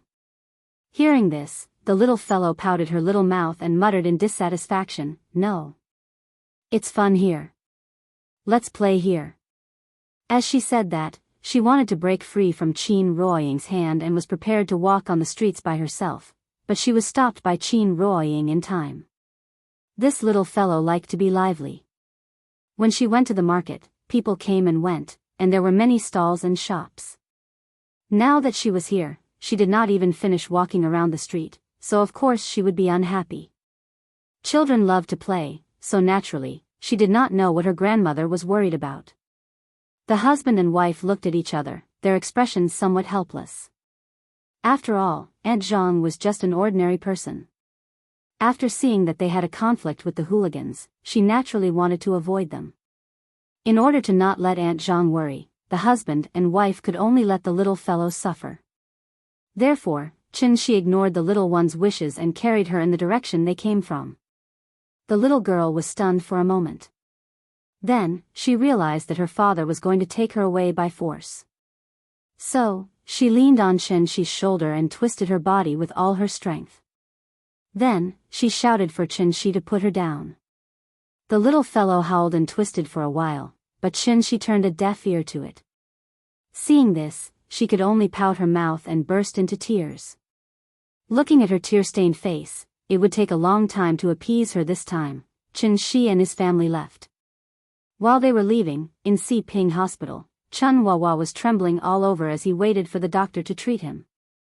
After a dislocated shoulder occurred, the muscles around the shoulder joint would be in a state of shock for a short period of time, so it would not be very painful when it happened.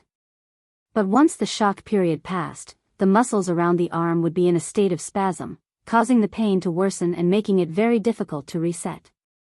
Chun Wawa had now passed the shock period, and that kind of piercing pain was really unbearable for him. The doctor had just touched his arm, and Chun Wawa was already in so much pain that he cried out. Villagers often suffered dislocations when they were doing heavy work, so the doctors in the town hospital were very good at treating dislocations. The doctor first pretended to massage Chun Wawa's arm as if nothing had happened.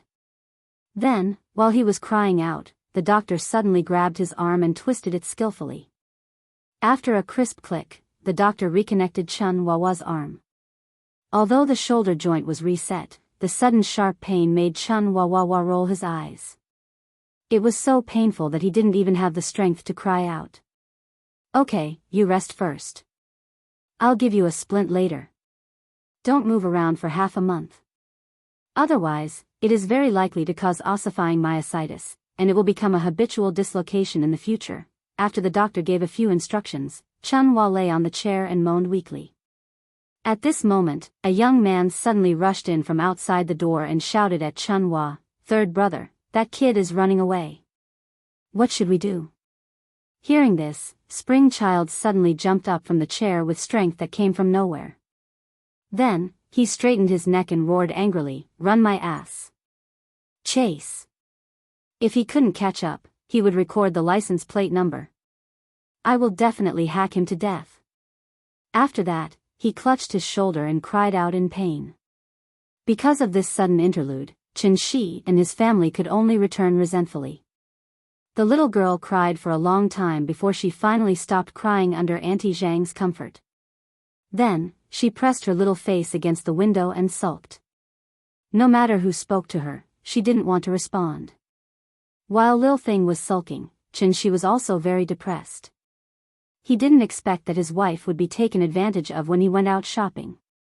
He even scared Auntie Zhang and made the child cry. Everything was going wrong. These bastards thought of him as Gao Yanai, but he wasn't Lin Chong. If Auntie Zhang wasn't beside him today, he would have seen what these bastards would dare to do.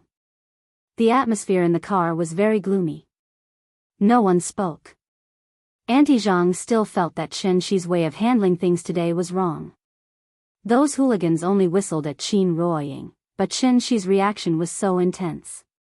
He went up and slapped them. Of course, they had to fight. So after thinking for a while, Auntie Zhang couldn't help but scold Chen Shi. Hearing this, Chen Shi could only nod with a bitter face, but he didn't think so at all. Just now, he was standing by the side, but these bastards still whistled at Qin Ruoying. What if he wasn't there at that time? What if these scumbags were drinking at that time, or saw such a beautiful woman in a remote place? Could it be that they had to swallow their teeth after being taken advantage of? Why? Although it was a small matter, it involved a matter of principle, so Chen Shi couldn't bear it at all. Auntie Zhang wasn't a naggy person. After saying a few more words, she sighed deeply and put this matter aside for the time being. Then, she asked the van driver about the situation. The van driver went back and forth between various towns all year round, so he was naturally clear about the surrounding matters. When he heard about the wedding procession made up of dozens of young people, he immediately smiled and said, "Haven't you heard of the name Li Diaming? He loves to do these kinds of things. Today is his wedding, so he must make it more lively." Li Diaming, the man who came out of the palanquin, was the village tyrant in this area, according to the current popular vocabulary. His father was the former high-ranking official of the Siping village party, but he had retired now. Although the village was poor, village bullies were not to be underestimated. A qualified village bully's wealth was no less than the boss of some large enterprises. There were many kinds of village bullies. Because of the country's punishment, the village bullies basically wouldn't use violence to run rampant in the village and prey on the people. They would use other places instead. For example, the village bully who openly embezzled the country's subsidies during the Wenchuan earthquake. This kind of person was the most retarded and deserved to be shot. Those who were slightly smarter would use the method of using agents to contract the forest and mineral resources in the village at a low price. The contract period would be 60 to 70 years, and it would be passed down from generation to generation. More advanced ones, such as the villages near the city, would even involve demolition. Many village bullies were the bosses of real estate companies, and the so-called employees were actually their hired thugs. Li Diaming belonged to the most intelligent type of village bully. Chapter 230. Li Diaming was not a bad person, at least much better than his father. These words were said by the people in the surrounding villages. Although Li Diaming's mouth was full of vulgarities, he was not reckless at all when he did things. Instead, he was very shrewd. His father, Li Imin, was the previous generation's village tyrant. All day long, he was thinking about how to exploit the villagers and squeeze the people's wealth. His table manners were also very ugly, so the villagers were full of complaints and suffered unspeakably. Li Diaming grew up in Siping. He used to be a gangster that everyone disliked. But ever since he graduated from high school and was sent to the army, Li Diaming seemed to have changed into a different person.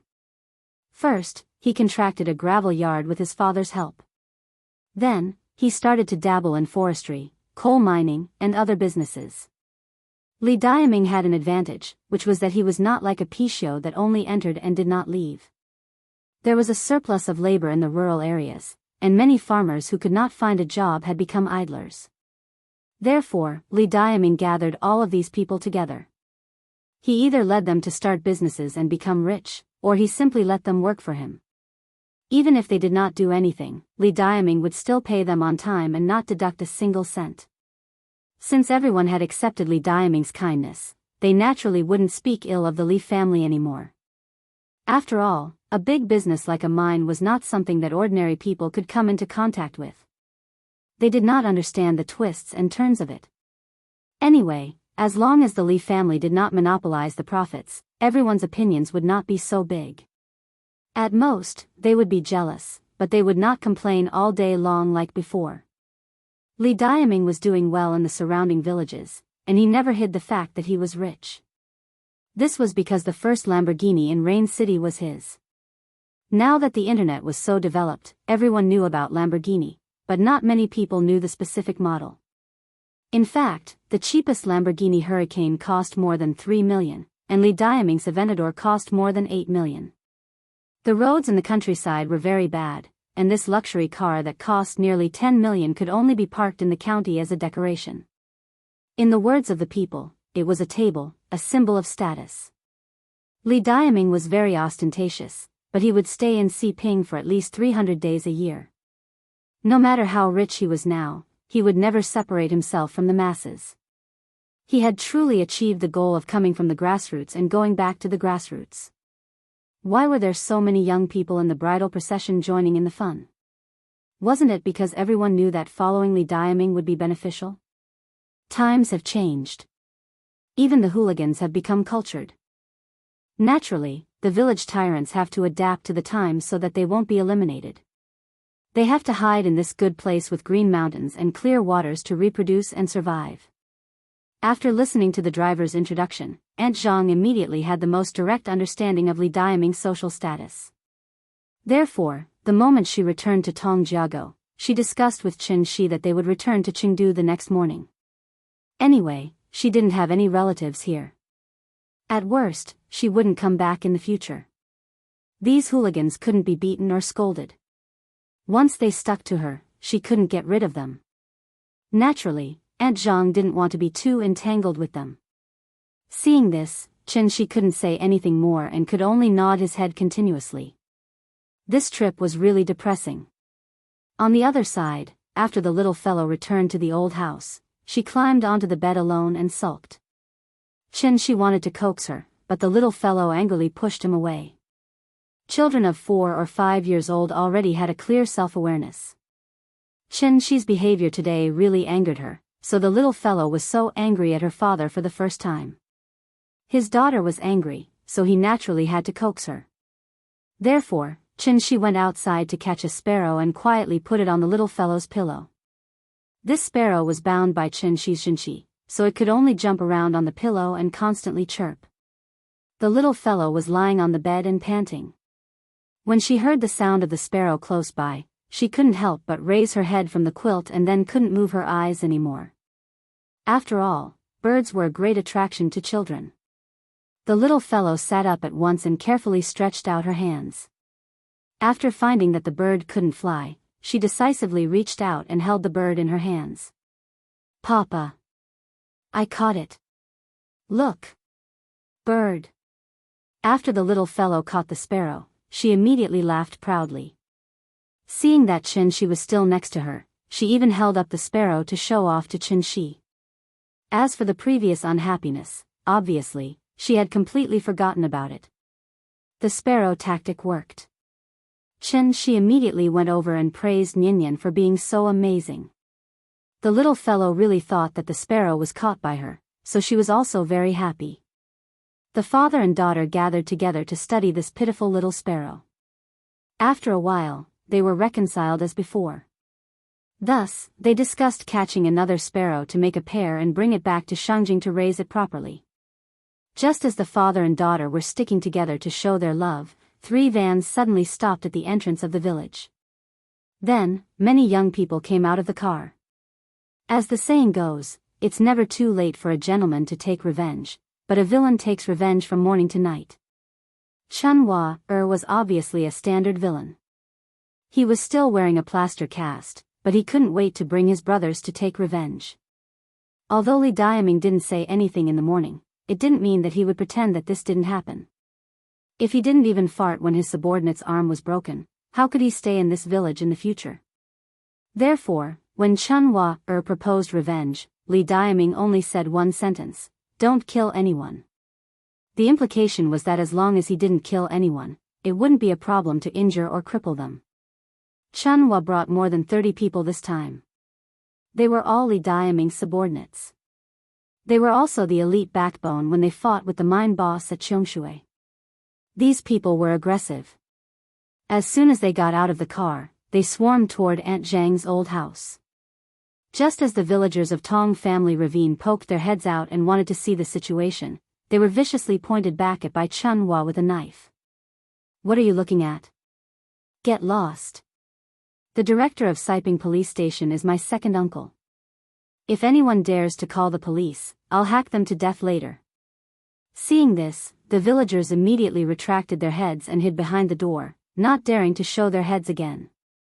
Just as Chunhua and his group walked toward the old house aggressively, Chen Shi, who was accompanying the little guy in the room, also frowned deeply. To be honest, Chen Shi also felt that he was very degrading to have a conflict with these local ruffians. But there was no other way. Since things had already come to this, he could only cut the Gordian knot and not let Aunt Zhang worry anymore. Therefore, Chen Shi took out his mobile phone and called his sister-in-law, then walked out of the old house. After casually setting up a soundproof restriction to surround the old house, he stood alone on the path leading to the valley and quietly looked at the group of sloppy young people in front of him. Seeing them in groups of 3 to 5, holding daggers and clubs with fierce expressions, Chen Shi couldn't help but feel emotional. Chapter 231. Police officers and civil servants at the grassroots level were actually very tired. Take Siping village for example. It had a total area of more than 100 square kilometers, a permanent population of 5,000 people, and a total of 1,600 households. There were only 12 police officers and auxiliary police officers in the village police station. These 12 people were responsible for more than 100 square kilometers of territory. Every day, in addition to maintaining law and order in the area, they also had to handle daily business. They had to run more than 10 kilometers for a trivial matter. The grassroots police force was seriously insufficient, so there was a new organization, the Public Security Alliance Defense Team. In modern terms, it was the support staff. When the Siping Public Security Alliance Defense Team was officially established, the leaders of the County Public Security Bureau, township secretaries, villagers' representatives, and enterprise representatives all attended. 70 to 80 people attended the defense team's signing ceremony, but there were only 10 people in the defense team. They were mainly composed of young people who did not go out to work. Young people who did not go out to work sounded good, but in fact, it referred to young people like Chunhwa who were idle all day and unwilling to go out to work.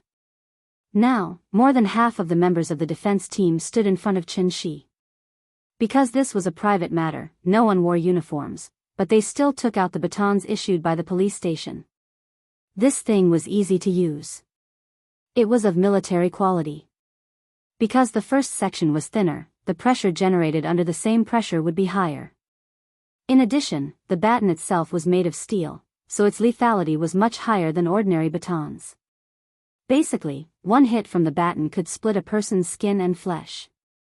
For specific details, you can refer to Kill Break Wolf 1, Zhen Ziden vs. Wu Jing. The villagers needed the defense team to intervene when they fought, but what if the defense team wanted to fight? Then, only the police station could intervene. However, Chunhwa had already called the police station before they set off, and the director gave them 5 minutes. In other words, the Siping police station would only send police 5 minutes after receiving the call. It would take about 7 or 8 minutes to run from Siping to Tongjia Ditch. In addition, the villagers could not call the police immediately, so Chunhwa had about 15 minutes to do something. For 15 minutes, there was no one to respond to his cries for help.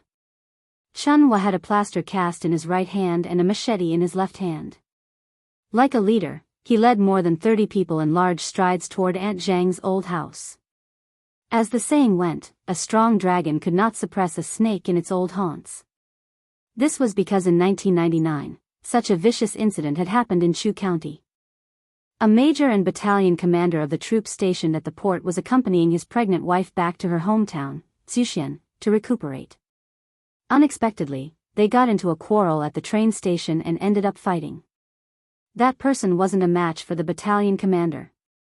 After the battalion commander let him go, he called over 30 people to come back for revenge and severely injured the battalion commander on the spot. Originally, this matter could still be salvaged. However, after the camp commandant was sent to the hospital, these hooligans did not allow the doctors to save him.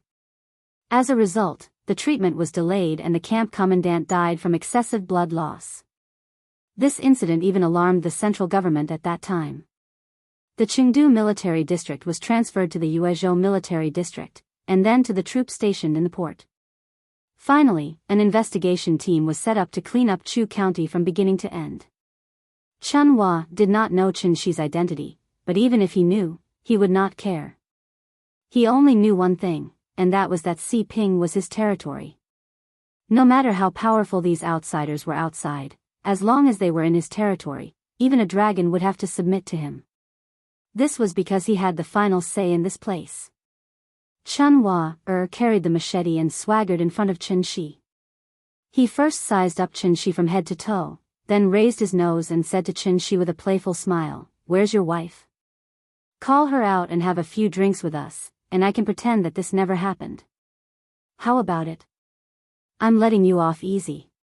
Hearing this, Chen-shi looked at him expressionlessly and then said calmly, "You're still young and don't know anything, so I can give you a chance to turn over a new leaf." Chunhwa was stunned. He widened his eyes, then put on a very exaggerated expression and said loudly, "What did you say just now? I didn't hear you clearly. Come, say it again." As he spoke, he hooked his machete at Chen-shi, then tilted his head and looked like he was all ears. Seeing this, Chen-shi smiled slightly and asked, "Hands and feet, which do you think is more important?" "Important, my ass. Son of a bitch."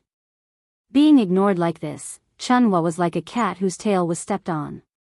He held the machete and directly slashed at Chen-shi. Even though his right hand was still wrapped in plaster, his knife was still powerful and full of vigor. To be honest, Chunhwa also felt a headache when he met such a hothead. He had already put on a show. As long as Chen-shi admitted defeat and was humiliated by him, Chunhwa would naturally return home. The hooligan was not brainless. If he really hurt someone, he would have to go to the police station for a few days. Thinking about it, this was not a good deal. Therefore, Spring Child had put on such a big show mainly to scare them. However, what Chunwa did not expect was that Shi did not fall for it at all. This made him a little embarrassed. Since Shi forced him to choose between his face and the police station, he could only choose the former. After all, he still had to survive in this world. If he did not even dare to slash people, how could he work for Li Diaming in the future? Slashing people was actually a very particular thing. One could not slash the aorta, head, or neck. If one wanted to slash, one should slash the hands, feet, and back. Therefore, Chunwa's machete directly slashed at Shi's right arm.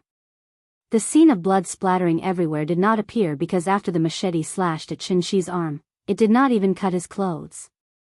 Chunwa stared at the strange scene in front of him and instinctively wanted to pull out the machete to slash again. However, at this moment, Shi's voice sounded again. I feel that the hands should be more important than the feet. After all, if you don't have the hands, your daily life will be very inconvenient. If you don't have the feet, you can still install artificial limbs and sit in a wheelchair. It won't affect your daily life too much. If that's the case, then I'll help you choose. I choose the feet. When Shi's voice fell, Chunwa had yet to come back to his senses. However, the machete in his hand had unknowingly landed in Shi's hand. Then, Shi took the machete and gently slashed at Chunwa's thigh. The blade drew a cold glint in the air, flashing between Spring Child's legs before disappearing completely. It was as if nothing had happened. Shi patted Chunwa's shoulder and then stuffed the machete back into his hand. At this moment, Chunwa was like a patient with Alzheimer's. He just stared blankly at Shi's movements. When he saw Shi hand the machete to him, he even foolishly took it. I'll give you a chance to be a new person, but you have to remember that you must be a good person in the future because good people will be rewarded. After saying that, Shi directly walked past Chunwa. Just as Shi walked toward the more than 30 young people behind him, Chunwa suddenly came back to his senses. Mother *Ker, I'm going to kill you. Chunwa twisted his body and raised the machete to slash at Shi's neck. However, because his movements were too fierce, he instantly lost his balance and fell to the ground. While he was falling, Chunwa was horrified to discover that both of his legs had been severed from the roots. Chapter 232. The machete was just an ordinary machete, but the person who used it was not an ordinary person. Shi poured his quintessential essence into the blade, instantly turning this ordinary machete into the legendary dragon-slaying saber that could cut through iron like mud. Because the speed of the attack was so fast, Spring Baby did not even feel anything after his legs were cut off. Chunwa turned around, wanting to slash at Shi again. However, due to the violent shaking, his wound burst open. He completely lost his balance and fell heavily to the ground. The sudden sharp pain from his thigh made Spring Child howl in pain. Lying on the ground, he struggled to straighten his body and take a look. Only then did he realize that both of his legs had been chopped off, and blood was still spurting out from his thighs. Looking at his broken legs slowly falling to the ground, Spring Baby immediately felt a surge of warmth in his pants. When had he ever seen such a tragic scene? Furthermore, it happened to him. Therefore, this young man, who had been acting like he was the boss of the world, was actually so scared that he peed his pants. In fact, it would have been better if he hadn't seen it. When he saw that his leg had been cut off, Spring Baby was really angry, scared, and in pain, to the extent that the piercing pain caused him to faint on the spot. Seeing this, Shi was very considerate and stopped the bleeding for him. Since he had promised to give Chunwa a chance to turn over a new leaf, then Shi would not take his life.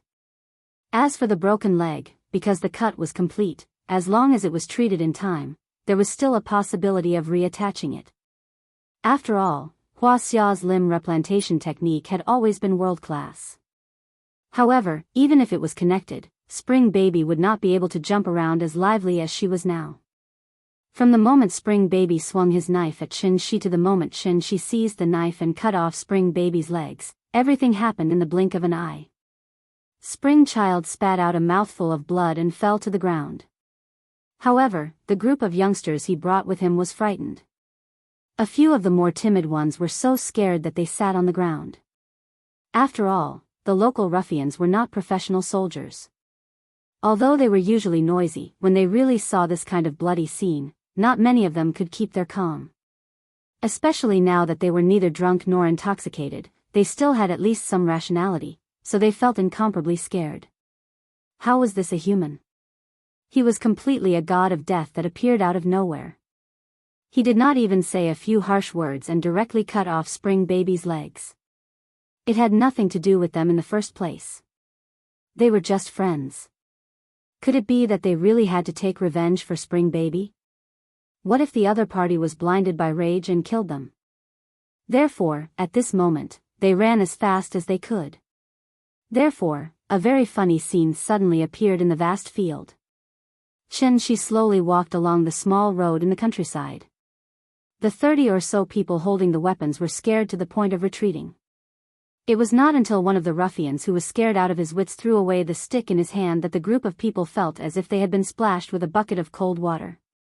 They shivered and ran toward the 108 National Highway. Seeing this, Shi suddenly waved his arm, and a strong wind suddenly blew them all to the ground. Since he was here, he had to leave something for them. For example, a deep memory. When the Siping police station received the news and rushed to the scene, it was already 15 minutes later.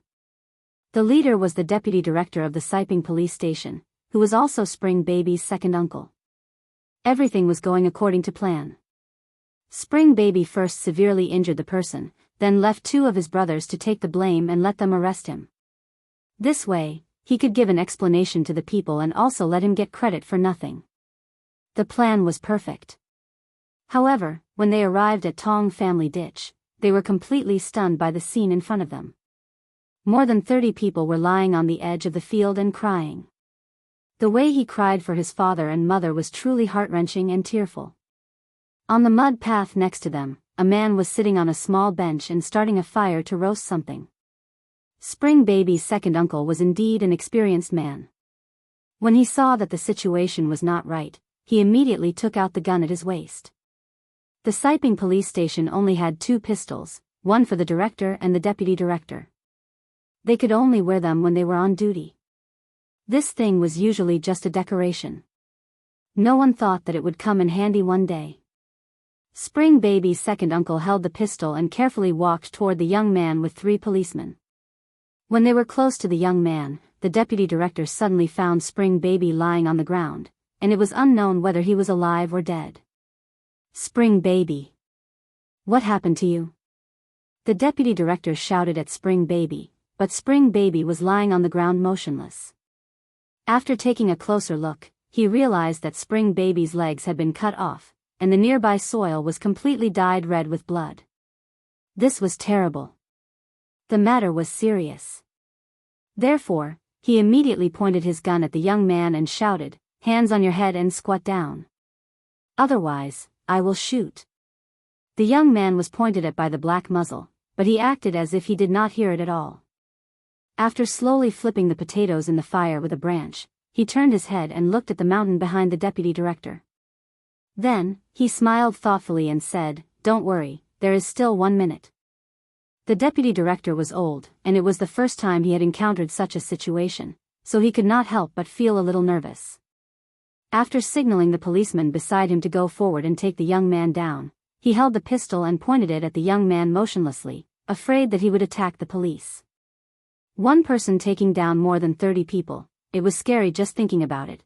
Just as the 3 policemen carefully approached the young man, a buzzing sound suddenly came from the mountain behind them. The deputy director looked back and saw 3 armed helicopters flying towards them at high speed. The deputy director of the village police station was also an official. He had seen big and small scenes, but it was the first time he saw armed helicopters so close to him, so he was stunned on the spot. Even armed helicopters were here. Was there a war? After the 3 armed helicopters flew over the field, they floated in the air one by one. Then, the hatch opened and 3 gliding ropes were thrown out. Then, 3 teams of fully armed soldiers slid down the gliding ropes from the helicopters. As soon as they landed, the soldiers held their rifles and surrounded the 3 police officers who were dumbfounded. "Don't move. Put your hands on your head and squat down." The deputy director looked at the soldiers with his mouth agape. When he saw that they were pointing their guns at him, he immediately said nervously, "I am a policeman, I am on the same side." However, what he got in response was a standard military action. "Shut up. Put your hands on your head and squat down." She sat on a small bench and flipped the potatoes.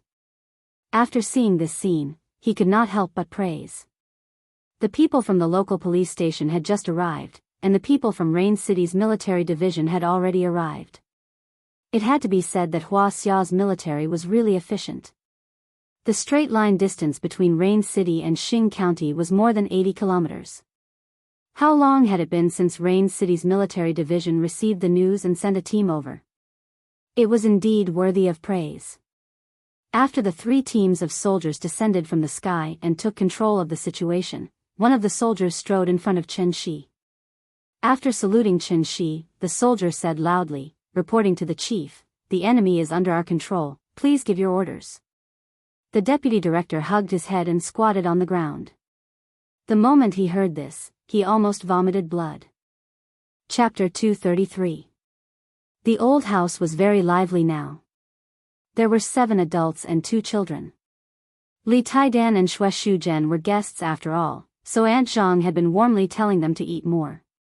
However, this made the 2 northerners feel extremely awkward, and they were restless all the time. They had been in the army for a long time, so they were indeed not used to this unique taste of life.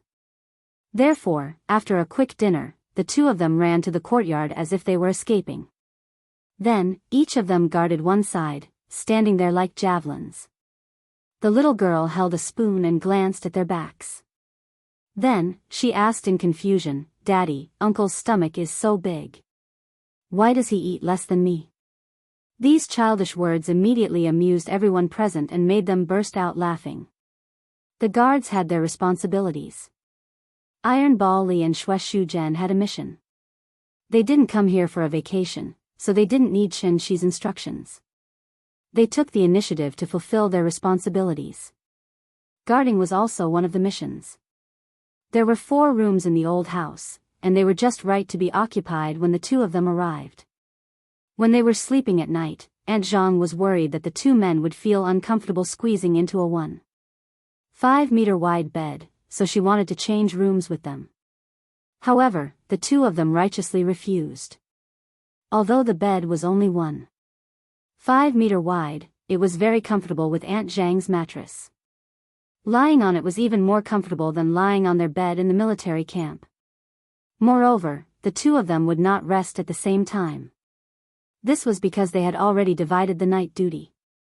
Li Taidan would be on duty for the first half of the night, and Xue Shuzhen would be on duty for the second half. They really did not relax for even a moment.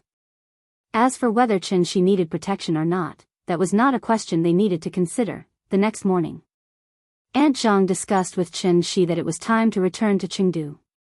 The conflict with the local hooligans was one of the reasons, but the main reason was that Xia Pinglin and Kai Shuqin were going to work in 2 days.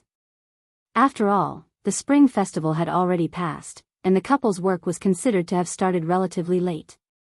It was time to prepare to start their lives again. The little girl's experience in the countryside was quite pleasant, but when she heard her grandmother say that they were going back to Chengdu, she immediately jumped up in excitement. Looking at her posture, it seemed that she did not want to stay here for a moment longer. Children were more interested in the big city with its colorful scenery. Seeing this, Chen Shi called the driver and asked him to drive from the county to pick everyone up. However, when they were about to leave, a small incident occurred. Because the GL8 could only seat 7 people, but now Chen Shi's family, including Li Taidan and Xue Shuzhen, had a total of 9 people. Therefore, Li Taidan insisted that the driver get off the car, and he sat in the driver's seat. The driver couldn't dissuade him. In the end, he could only obediently rent a van with Xue Shuzhen. They didn't speak along the way. By the time they returned to Chengdu, it was already 2 in the afternoon. The atmosphere of the spring festival had completely disappeared. Chengdu, a first-tier city of the new generation, had also returned to the bustling scene of the past. After the family carried the local specialties they brought back home, they discussed going to Jinli for a stroll. Jinli was just opposite. The little fellow had been here twice but had not been able to go into play due to various reasons. This time, she could finally go in and have some fun. However, just as everyone was walking out of the house and waiting to cross the road, Chen Shi's phone suddenly rang. The caller was Qin Shueching. Chen Shi picked up the phone. As soon as he said hello, his sister-in-law on the other end of the phone went straight to the point. "I need your help with something." When Chen Shi heard this, he couldn't help but shake his head and laugh. He had just asked Wu Lian for a favor. How long had it been since Wu Lian asked him to return the favor? Go ahead. There was a strange phenomenon in Karakoram. Just like the Taklamakan Desert, a large oasis suddenly appeared. Karakoram? What's that? When Chen Shi heard this term, he was stunned. Now that he had a photographic memory, he was very sure that he had never heard of this term before. At the border, next to the Himalayas. Later, Qin Shueching told Chen Shi the details of the matter. There was no need to introduce the Himalayas because Mount Everest stood there. The Karakoram was next to the Himalayas. This mountain range was also the place with the highest concentration of glaciers in the world, so it was known as the most dangerous place in the world. And the little-known second highest mountain in the world, Chogori Peak, was actually here. Chogori Peak was 8,611 meters above sea level, only more than 200 meters lower than Mount Everest, but its limelight was completely overshadowed by Mount Everest. In fact, in terms of difficulty, Chogori Peak was the most difficult mountain in the world to climb. It was also the only independent mountain that had not been successfully climbed in winter so far. A simple description, but behind it were the bodies of countless climbers left on Chogori Peak. Why had no one ever succeeded in winter climbing here? A big reason was that the Himalayas itself were easier to climb than the Karakoram. In fact, the altitude of the two mountains was not much different, but it was not until 1954 that someone successfully stepped into and returned from the Karakoram for the first time. The terrain here was steep, and most of the peaks were sharp and steep in shape. There were snowy peaks and huge glaciers everywhere. Not to mention climbing Chogori Peak, as long as one stepped into the Karakoram, the mortality rate was as high as 30% at an altitude of more than 5,000 meters. Was this not enough to make people feel intimidated? It was not famous, but the mortality rate was extremely high. Over time, Chogori Peak and the Karakoram were naturally not known by ordinary people. Why did Wu Lian want to ask Chen Shi for help? It was because that place was not a place where humans could survive at all. The desert becoming an oasis itself was ridiculous enough, but now, even the snowy mountains that had not melted for thousands of years suddenly had a large oasis. This kind of special event that did not conform to the laws of nature naturally attracted the attention of the world. Just like aliens invading Earth, if a few aliens were caught, maybe they could get some benefits from it. Therefore, after Wu Lian received the news, she had already begun to prepare and was bound to go to the area to investigate. Although his sister-in-law did not say it clearly, after Chen Shi thought about it, he immediately figured out the key, so he directly pointed out the real reason why Wu Lian asked him to help. In other words, now that place has become the focus of the world. If I go, it is very likely that I will meet people from other countries there. It should be, but their speed should not be as fast as ours. After listening, Chen Shi stood on the side of the road and carefully thought about it. Chapter 234. The whole family was prepared to wait for Chen Shi to finish his call before crossing the road. On the other end of the phone, Qin Wanqing didn't rush him. Chen Shi didn't have to think for long before he came to a decision and replied, "Not going." It was a very simple word, and it didn't even explain the reason. Qin Shueching didn't seem to have any intention of persuading him, so when she heard Chen Shi's answer, she calmly replied, "Okay." After that, her sister-in-law hung up the phone. She was decisive and didn't hesitate.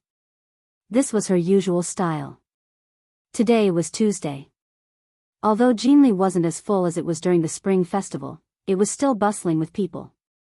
Jinli was right next to the Wuho temple, but the Wuho temple charged entrance fees while Jinli didn't. The little girl stood by the roadside and looked around. She had no interest in the marquee shrine, which was full of culture and culture.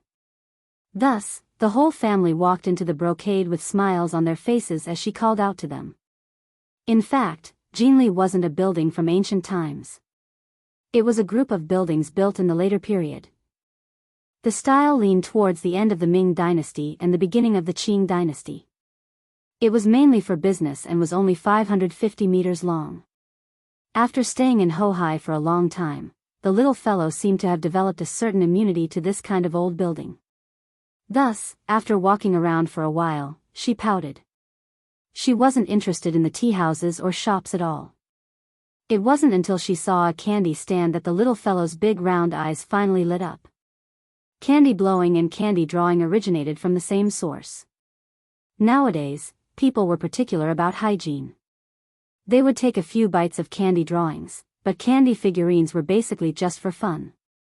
When they lost interest, they would throw them away. Children didn't understand so much. After clamoring for Qin to buy one for her, the little fellow happily took the candy figurine in her hands and licked it. Because the candy-blowing figurine was directly blown up by the master of the candy figurine, naturally saliva would come out when blowing. Thus, Aunt Zhang had the same thought as most people. She felt that it was very unhygienic and immediately stopped the little fellow's actions, warning her not to eat anymore. The little guy was brought up by Auntie Zhang, so Auntie Zhang's words were naturally very effective. Hence, the little guy could only pout and look at the sugar figurine in his hand with an aggrieved expression. Seeing this, Qin did not expose Aunt Zhang. Instead, he went to the ice cream shop next door and bought an ice cream cone for the little girl. Then, he used the ice cream cone to exchange for the little girl's ice cream. There were only a few places to play in Chengdu. Compared to Shangjing, it was a little shabby. After strolling around Jinli, they could still go to the narrow alleys to take a look. The slight difference between Broad and Narrow Alley and Jinli Alley was that Broad and Narrow Alley was renovated from an old street. Therefore, Broad and Narrow Alley's cultural heritage was much stronger than that of Jinli Alley. Although it was also a commercial street, people could feel the unique cultural heritage of the old Chengdu city. It would take them at most an hour to finish their stroll in Jinli, so Qin suggested that they go to Broad and Narrow Alley again, but the little fellow decisively rejected his suggestion.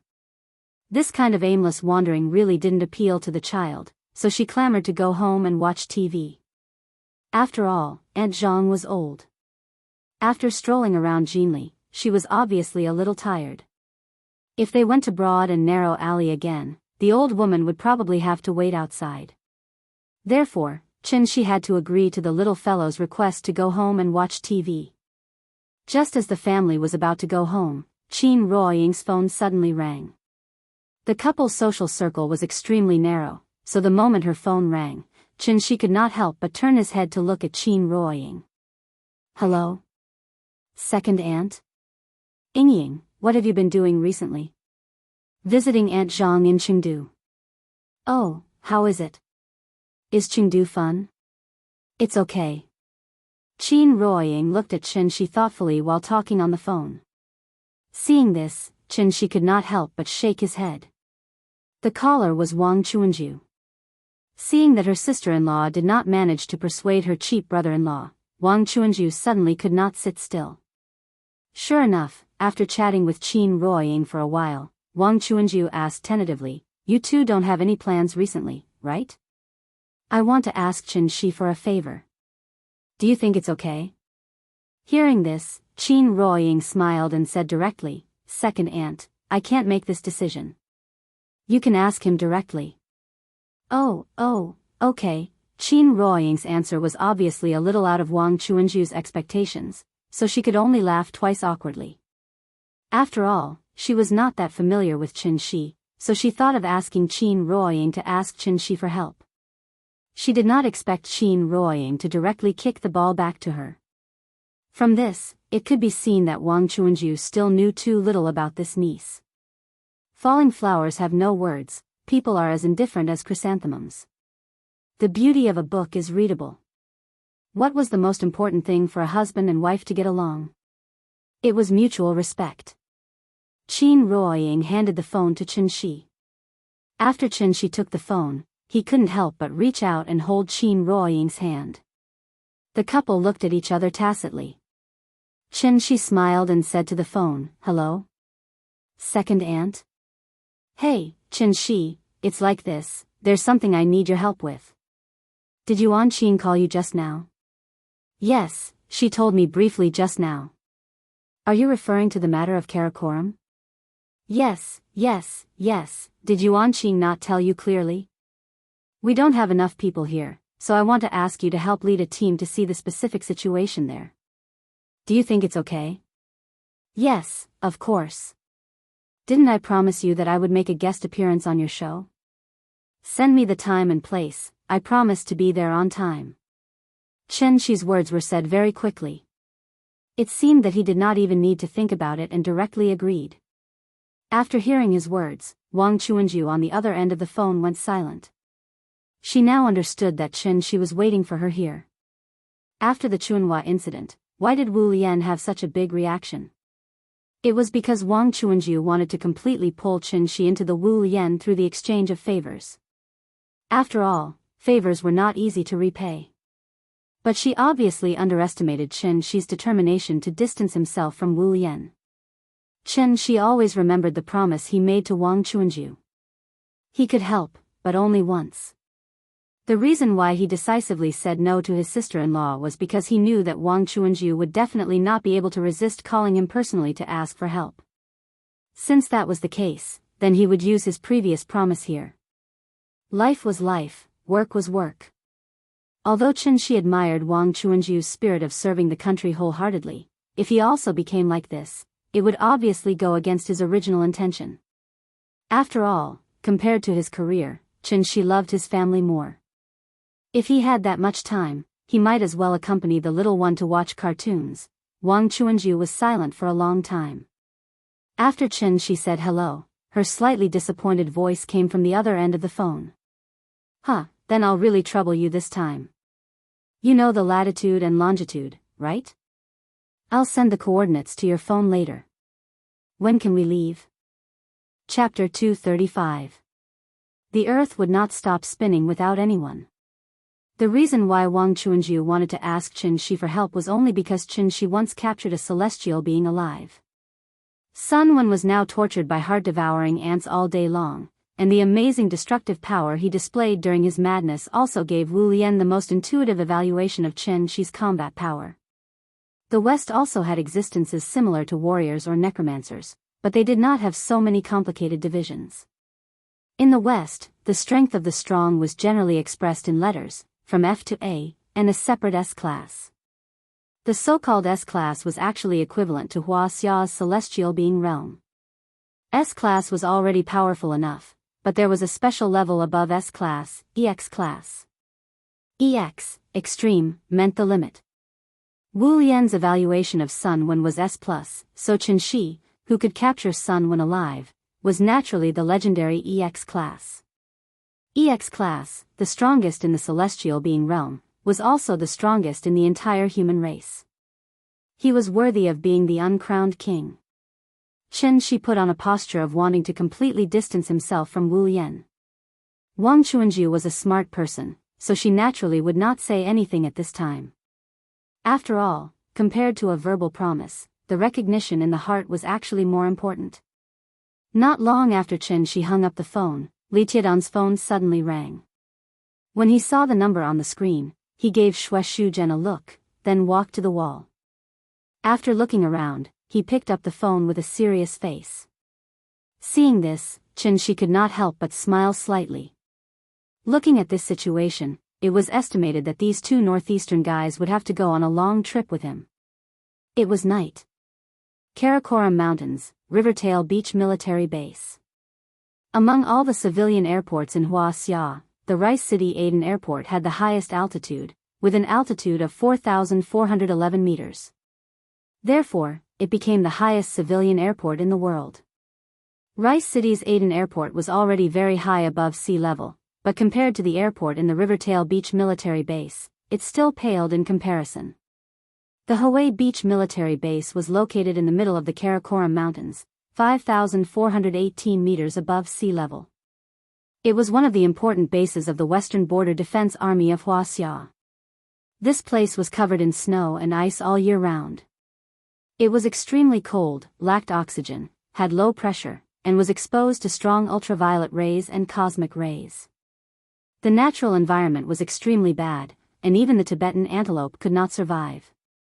If it was daytime, one would find that there were only 3 colors left in this vast world: the white snow, the brown soil, and the blue sky. Not a single tree or blade of grass could be seen here. It was a forbidden zone where not even plants could survive. Tonight, the temperature was as low as -40 degrees Celsius, but the Rivertail Beach military base was brightly lit.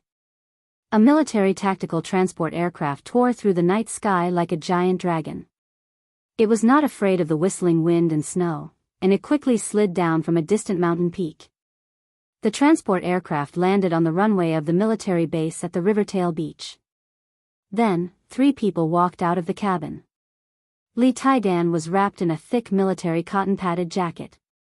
Although he was already mentally prepared and had put on a portable oxygen respirator, the moment he stepped out of the cabin, Li Taidan's vision suddenly blurred, and his feet immediately staggered.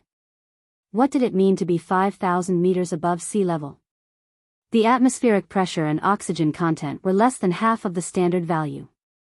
Even if he walked barehanded, it was equivalent to carrying 35 kilograms of weight. The aircraft had pressurization and oxygen supply devices.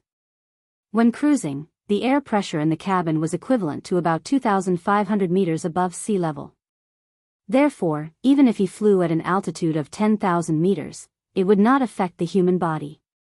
The so-called altitude sickness was mainly caused by the sudden drop in the external air pressure, causing the pressure in the human body to increase continuously. It was like suddenly having a balloon that was constantly inflating in the body. The balloon expanded and pressed on the brain, nerves and internal organs, causing all kinds of discomfort. Therefore, even if Li Taidan was wearing an oxygen respirator, he still had difficulty breathing at this moment, and his legs felt weak. Chen Shi stood behind them. After seeing their uncomfortable appearance, he quietly released a trace of true spirit, thus slightly alleviating the discomfort of the two. A group of soldiers stood under the gangway. After seeing them walk out of the cabin, the soldiers saluted in unison. Seeing this, Chen Shi also saluted back to them, then patted Li Taidan and Xue Shuzhen, indicating them to walk faster. The terrain of the Karakoram Mountains was dangerous, and it was a place that must be fought for. Therefore, no matter how bad the environment was, there was always a border defense army stationed here. To be honest, being stationed in this place was no different from being stationed at the gate of hell. The soldiers were completely protecting the country and guarding the border with their lives. The Rivertail Beach military base was not big. It was not even as big as the fake military base in the Golden Triangle. As far as the eye could see, there was only an airport runway and 3 houses. The 3 houses looked ordinary, but the interior was full of new polystyrene insulation materials. The ground was covered with marble tiles, the windows were double-layered vacuum insulation glass, and the radiators that could be seen everywhere constantly emitted bursts of heat, keeping the indoor temperature around 20 degrees Celsius. After all, the war between Huaxia and India had been over for more than 50 years. With the growing strength of Huaxia, the living conditions of the soldiers should naturally get better and better. The soldier led Chen Shi and his group to a room similar to a conference room. There seemed to be a meeting inside. The soldier knocked on the door, and after a "please come in" came from inside, the soldier gestured to Chen Shi. Seeing this, Chen Shi did not hesitate and directly pushed the door and walked in. The conference room was very lively. With a cursory glance, there were at least 20 people sitting inside. And just as Chen Shi pushed the door open, everyone in the room cast their eyes on him. Although Li Taidan and Xue Shu did not have much experience in society, this did not mean that they did not know the ways of the world. Almost at the same time, both of them found that the atmosphere in the conference room seemed to be a bit strange, so they slowed down a little and subconsciously pulled away from Chen Shi. Because he did not want to appear too different, Chen Shi wore a military coat today for the first time. He calmly adjusted his coat and found that no one in the conference room seemed to want to talk, so he slowly scanned the people in the room and smiled. "Hello everyone, do I need to introduce myself?" Hearing this, the people in the conference room were like puppets that were touched by a mechanism, and instantly stood up in unison. Those in military uniforms saluted him, and those without military uniforms bowed slightly. Everyone saluted him at the same time and greeted him, "Mr. Chen, hello." Chapter 236. Chen Shi was specially invited by Wang Chuanjiu to lead the team. Naturally, Wu Lian would forward his information to the military base at Hue Beach in advance. Although he did not have an official position, Wu Lian's evaluation of him at the level of EX was enough to make him respectable. That was why Chen Shi received such a grand welcome when he entered the room. "Hello everyone, I'm Chen Shi." Chen Shi smiled and nodded to everyone present. There were more than 20 people in the conference room. Only 1/3 of them were in military uniforms, and the rest were in casual clothes. Chen Shi looked around discreetly and found that the weakest among these people was at the transforming strength stage. He suddenly understood. At the front row of the conference table, there were 2 middle-aged men wearing glasses. At first glance, one could tell that they were the kind of high-class talents who were involved in scientific research. Chen Shi walked into the conference room with Li Taidan and Xue Shuzhen. At this time, the man in military uniform standing at the main seat nodded to Chen Shi. Then, he smiled and said to everyone present, "Since Mr. Chen is here, I'll explain it from the beginning. Is everyone okay with that?" Chen Shi was the leader of this mission. Naturally, no one present had any objections. Therefore, after he took his seat, the man in military uniform got up and went to the tactical blackboard in the corner of the conference room. On the tactical blackboard, there was already a map-like pattern, as well as many arrows with unknown meanings. Looking at the design, it was estimated that this was the location of the mission. After the oasis appeared, all countries have activated signal jammers in this area, causing the surrounding communication systems to be completely paralyzed. So, I can only draw a sketch of the mission area for everyone to see. Everyone, please take a look. This is the area where the mission is located, the Kashmir region. The core area where the oasis is located is not within the actual control of our army. So, this mission has a certain degree of danger. I hope everyone is mentally prepared. Chen Shi was there to help this time, so he had to follow Wu Lian's request and lead several relevant experts to the area to conduct scientific research. There were 2 reasons why he agreed to Wang Chuanjiu's request. First, he wanted to fulfill his promise. Second, he was very interested in the natural phenomenon caused by the revival of spiritual energy.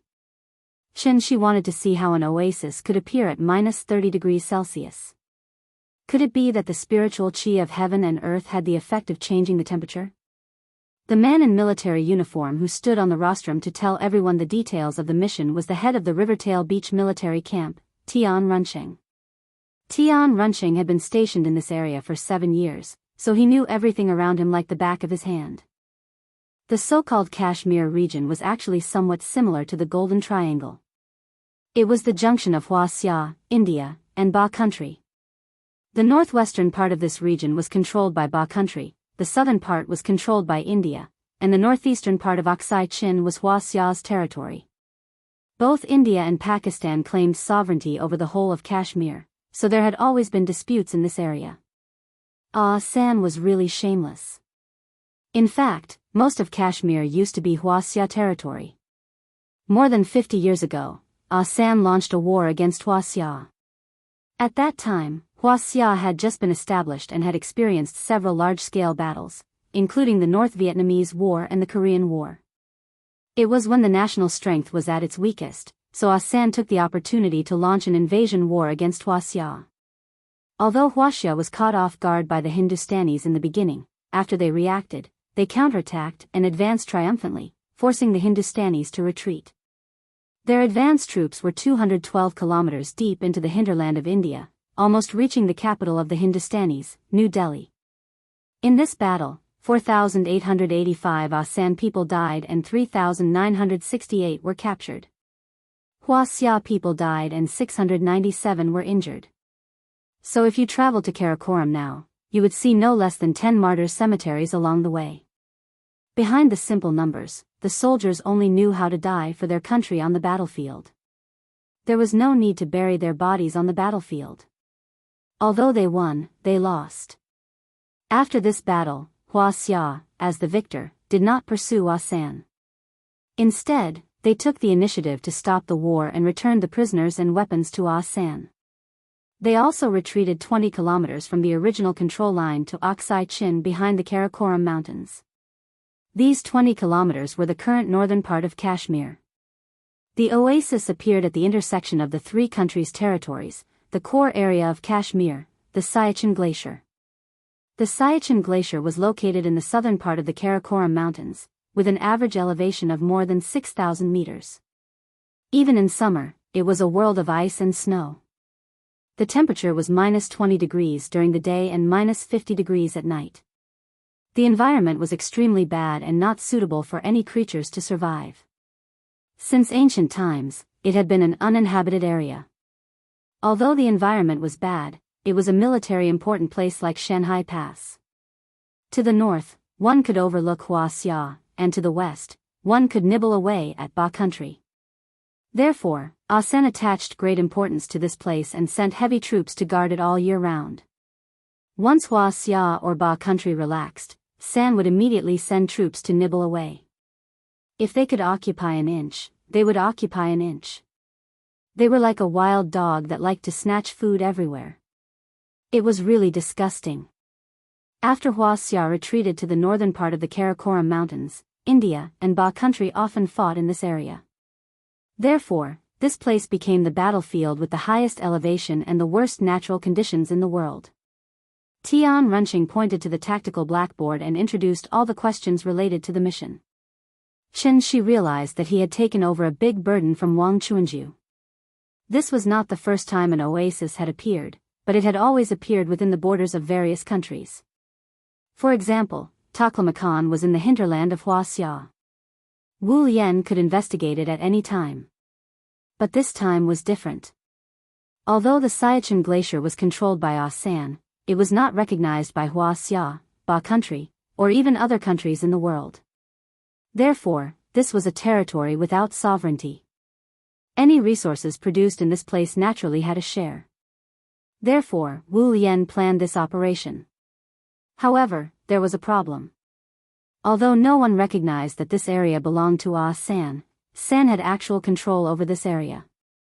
In order to not cause unnecessary trouble, this mission could only be carried out in secret and mainly focused on secret investigations.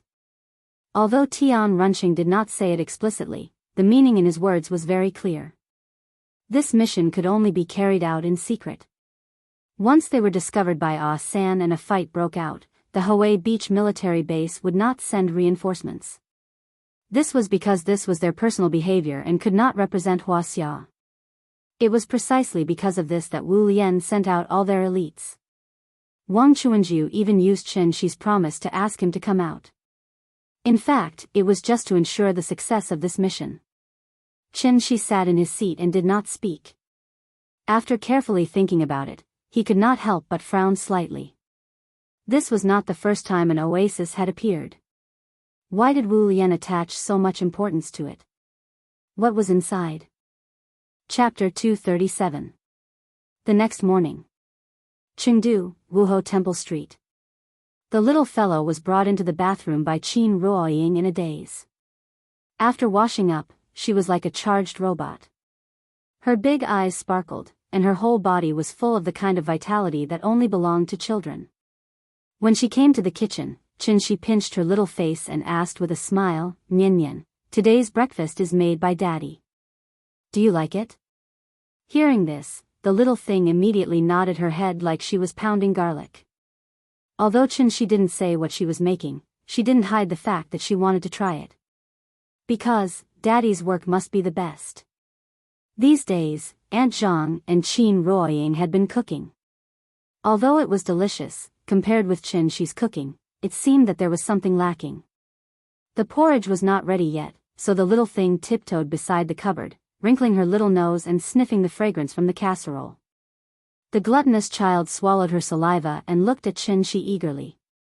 After he scooped out a bowl, she raised her hands and wanted to take it, but was gently patted away by Qinshi. Be careful, it's hot. Go sit at the table first. Daddy will bring it to you. Hearing this, the little thing ran to the dining table and climbed onto the chair. It sat on the chair and kept swinging its legs. It really looked like it was unable to endure the thirst. Today's breakfast was red bean and barley porridge. Barley was a Chinese medicine. It was sweet and cool, and had the effect of eliminating spots, acne, and acne. Taking barley regularly could be very good for beauty and make the skin more delicate. At the same time, barley could also remove dampness, promote blood circulation, and play the role of promoting blood circulation, relieving pain, and regulating menstruation and reducing swelling. The little fellow liked sweets, so Qinshi added a little bit of rock sugar when cooking the porridge. She picked up the spoon and tasted it. It was sweet and sticky, and seemed to have a strange fragrance, so she took the spoon and scooped another spoonful. After smacking her lips twice, the little thing grinned with satisfaction and said, "Papa. It's delicious. Good girl, eat more if it's delicious." After Qinshi gave Qin Ruoying a bowl of porridge, he patted her head and sat down beside her.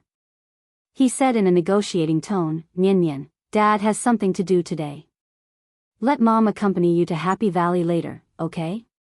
The moment Qinshi mentioned the Happy Valley, the little thing's eyes lit up and it hurriedly nodded. "All right. I want to go to Happy Valley. Then Daddy will go out. You have to listen to Mommy, okay?" "I know. Good girl, give me a kiss." Qinshi put his face in front of the little girl and pointed at his own cheek.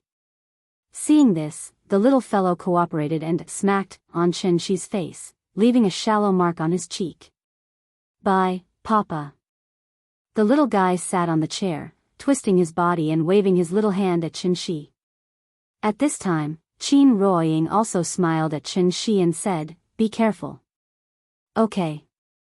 Qinshi nodded lightly, then turned and walked out of the house with a smile on his face. At this moment, their family of 3 was the most ordinary of all the happy families in the world. Rivertail Beach Military Base. 9 a.m. in the morning was actually very late for soldiers. Li Taidan and Xue Shuzhen stood outside Qinshi's room. The two of them were wondering who should wake Qinshi up. The operation code name for this mission was Kunluan, and Qinshi was the person in charge. Because of the weather, they had to wait until 10 a.m. before they could set off. Although it was not time to set off yet, the members of the small team had already gathered and were now in the living room discussing the route they would take and the difficulties they might encounter along the way. At this time, as the leader, Qinshi was still sleeping in his room. Naturally, his bodyguards were worried sick. Li Taidan hesitated for a while, and finally could not help but go up and knock on the door. However, the door suddenly opened. Qinshi looked at the 2 frowning men and could not help but ask in confusion, "What's wrong?" "Nothing." Li Taidan was stunned for a moment, then quickly replied, "Mister, he thinks the weather is good today, so he wanted to discuss with you to see if we could set off an hour earlier." "Okay, then let's go." Qinshi nodded, then directly walked past the 2 of them. Seeing this, Xue Shuzhen quickly asked, "Brother Qin, do you want me to go to the kitchen to heat up something for you?" "No, I've already eaten." "Let's go." "You've already eaten? When?" Hearing this, Li Taidan and Xue Shuzhen could not help but look at each other. Both of them had some doubts in their eyes. Even when the 2 of them were eating or going to the bathroom, one of them would stay outside Qinshi's room, so they were very sure that Qinshi did not leave his room at all. So the question was, when did Qinshi have breakfast? When Qinshi came downstairs, all the people from the meeting last night were present. When Tian Runching saw Qinshi coming downstairs, he immediately stepped forward and said a few words to him. After that, the group was ready to leave. The weather today was very good, and the sun was shining brightly outside. The dazzling sunlight reflected off the snowy mountains, making it almost impossible to open one's eyes. However, although the sun was shining, the temperature was still -20 degrees Celsius. Among the 25 people traveling with Qinshi, there were 4 scholars. They were all experts in various fields, such as ecology, environmental science, botany, geology, etc. Looking at this situation, Wu Lian really wanted to rely on science to find the reason why the glacier turned into an oasis. 3 military helicopters set off from the Hawaii Beach base, then went straight to the Clechin River Valley. This was the border of Huaxia, so the helicopters could not fly any further. Therefore, the group got off the helicopter in the Clechin River Valley, then transferred to the all-terrain vehicle provided by the military, and drove along the valley all the way to the Siachen Glacier. The Hawaii Beach was on the sunny side of the Karakoram Mountains, so there was plenty of sunshine, so the snow did not cover all the rocks and soil. The Clechin River Valley was on the shady side of the mountains, so the terrain was relatively gentle. In addition, the snow did not melt all year round, so it had become a thick layer of glacier. The glacier poured down from the top of the high mountain, and the sun shone, immediately reflecting a dazzling light. It could be described as golden, magnificent, and glorious. The huge ice cave and steep ice bridge were just like the legendary Crystal Palace.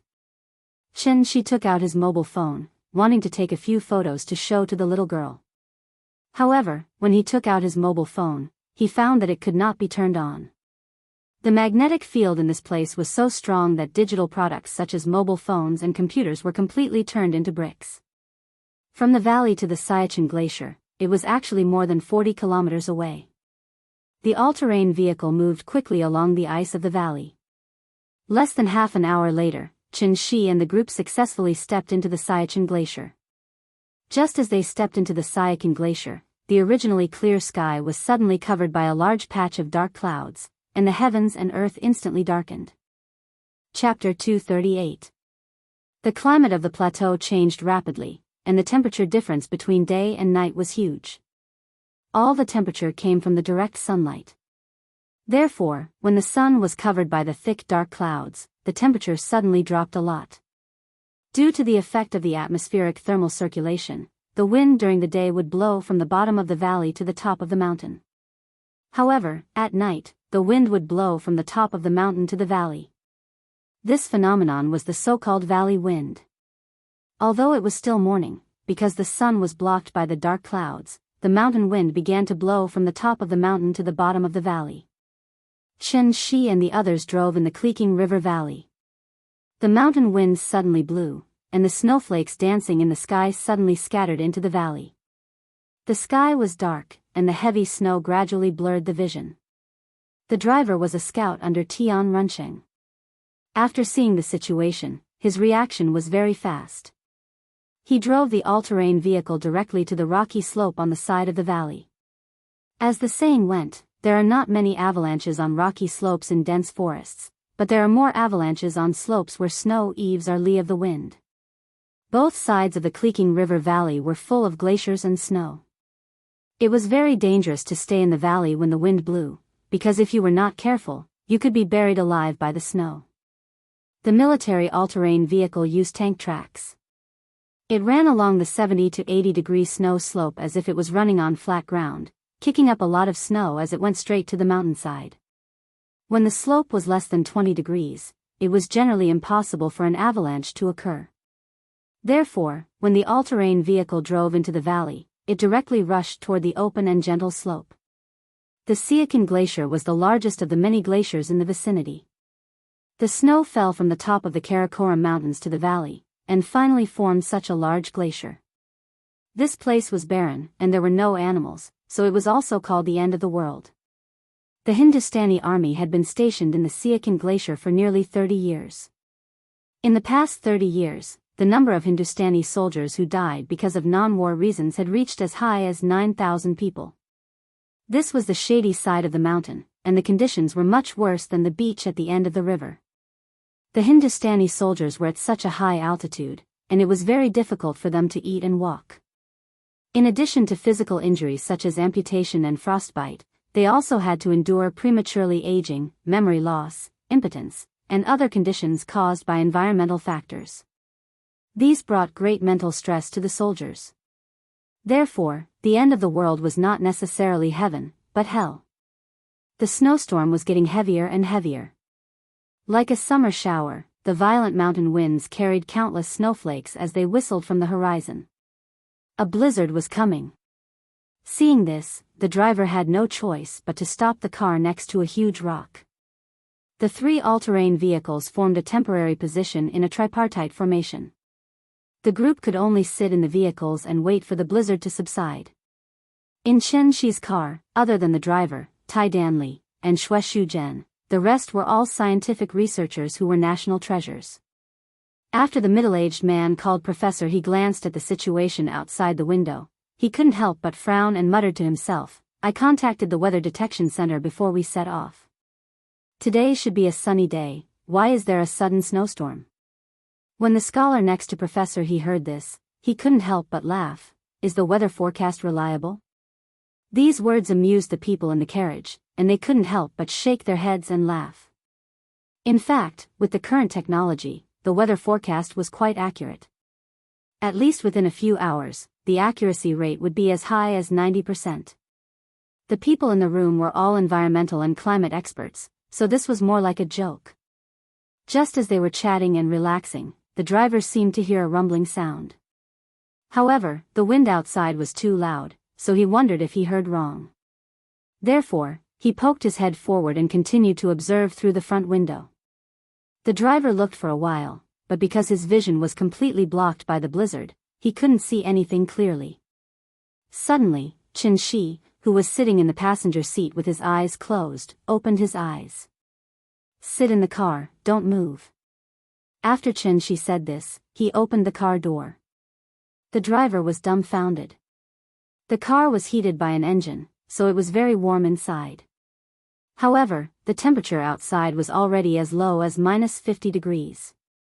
What did -50 degrees mean? Even peeing would cause a parabola to appear in the air. Chen Shi suddenly walked out of the car in the snowstorm. As a security guard, Ironly couldn't just sit by and watch. Therefore, he called out "Brother Chen Shi" loudly and tried to get out of the car to drag him back. However, no matter how hard Ironly tried, he could not open the car door. After trying to no avail, Ironly had no choice but to lean against the window anxiously. He kept banging on the window in an attempt to call Chen Shi back. Chen Shi didn't look back. His figure quickly disappeared into the snowstorm. Ironly could only make a sound that was close to a wail. Actually, the driver didn't hear wrong. There was indeed a rumbling sound outside. It wasn't the sound of the wind, but an avalanche. The motorcade was parked in a relatively gentle location. Normally, there was no way they would be affected by an avalanche. However, for some reason, two nearby mountains experienced an avalanche at the same time. Snow poured down from the top of the mountain like a flood. It was getting bigger and bigger, splashing up countless snowflakes as it pressed down from the top of the mountain. This sudden avalanche was not an ordinary pine snow avalanche. It was the most deadly type of avalanche. The snow had already turned into ice. Huge chunks of ice kept falling down like rolling stones. It was at least a few million tons. Millions of tons of snow rolled down from the top of the mountain faster and faster. Like two white snow dragons soaring through the clouds, they whizzed down along the two sides of the mountain, bringing with them a majestic and unparalleled power, sweeping away everything in their path. At this rate, the motorcade would be flattened by the snow before they could leave. After all, in front of the fury of nature, humans were extremely small. Chen Shi stood in the vast expanse of white snow, as if she was touching a piece of white paper with a pen, almost imperceptible. Due to the acceleration of gravity, the snow was falling faster and faster. In the end, it was almost 100 meters per second, which was 360 kilometers per second. This was the speed of a top supercar. In the momentum formula derived from Newton's second law, Ft equals mv. Then there was a problem. Millions of tons of snow falling at a speed of 100 meters per second. How much impact would it have on the objects below? Chen Shi raised his head. His gaze pierced through the snow and saw the situation on the mountain. Then, a long sword of frost and snow suddenly appeared in his hand. Boom! The two white dragons collided on the plains where the motorcade was located. In an instant, a powdery snow cloud hundreds of meters high was set off. In an instant, there was only a vast expanse of whiteness left. Chapter 239. The two avalanches almost reached the foot of the mountain at the same time, and then collided on the plateau below. But because the angle was less than 45 degrees, the collision did not slow down the momentum of the avalanches. Instead, the power of the two avalanches suddenly gathered in one place. The two white snow dragons instantly merged into one, and with an even more violent momentum, they continued to fiercely pounce on the plateau below the mountain. The snowstorm filled the sky, and the snow clouds wreaked havoc. The white dragon roared at the sky, and the rumbling sound was like winter thunder, constantly reverberating and shaking the mountains more than 6,000 meters above sea level. Just listening to the sound was enough to make people's hearts tremble. This violent force of millions of tons did not stop after pouncing from the top of the mountain to the foot of the mountain. Instead, with an unstoppable force, it continued to pounce forward along the slope. Everywhere the snow dragon passed, a thick snow fog rose. Large amounts of powdery snow clouds with ice shards, like fragments of grenades exploding, constantly shot in all directions.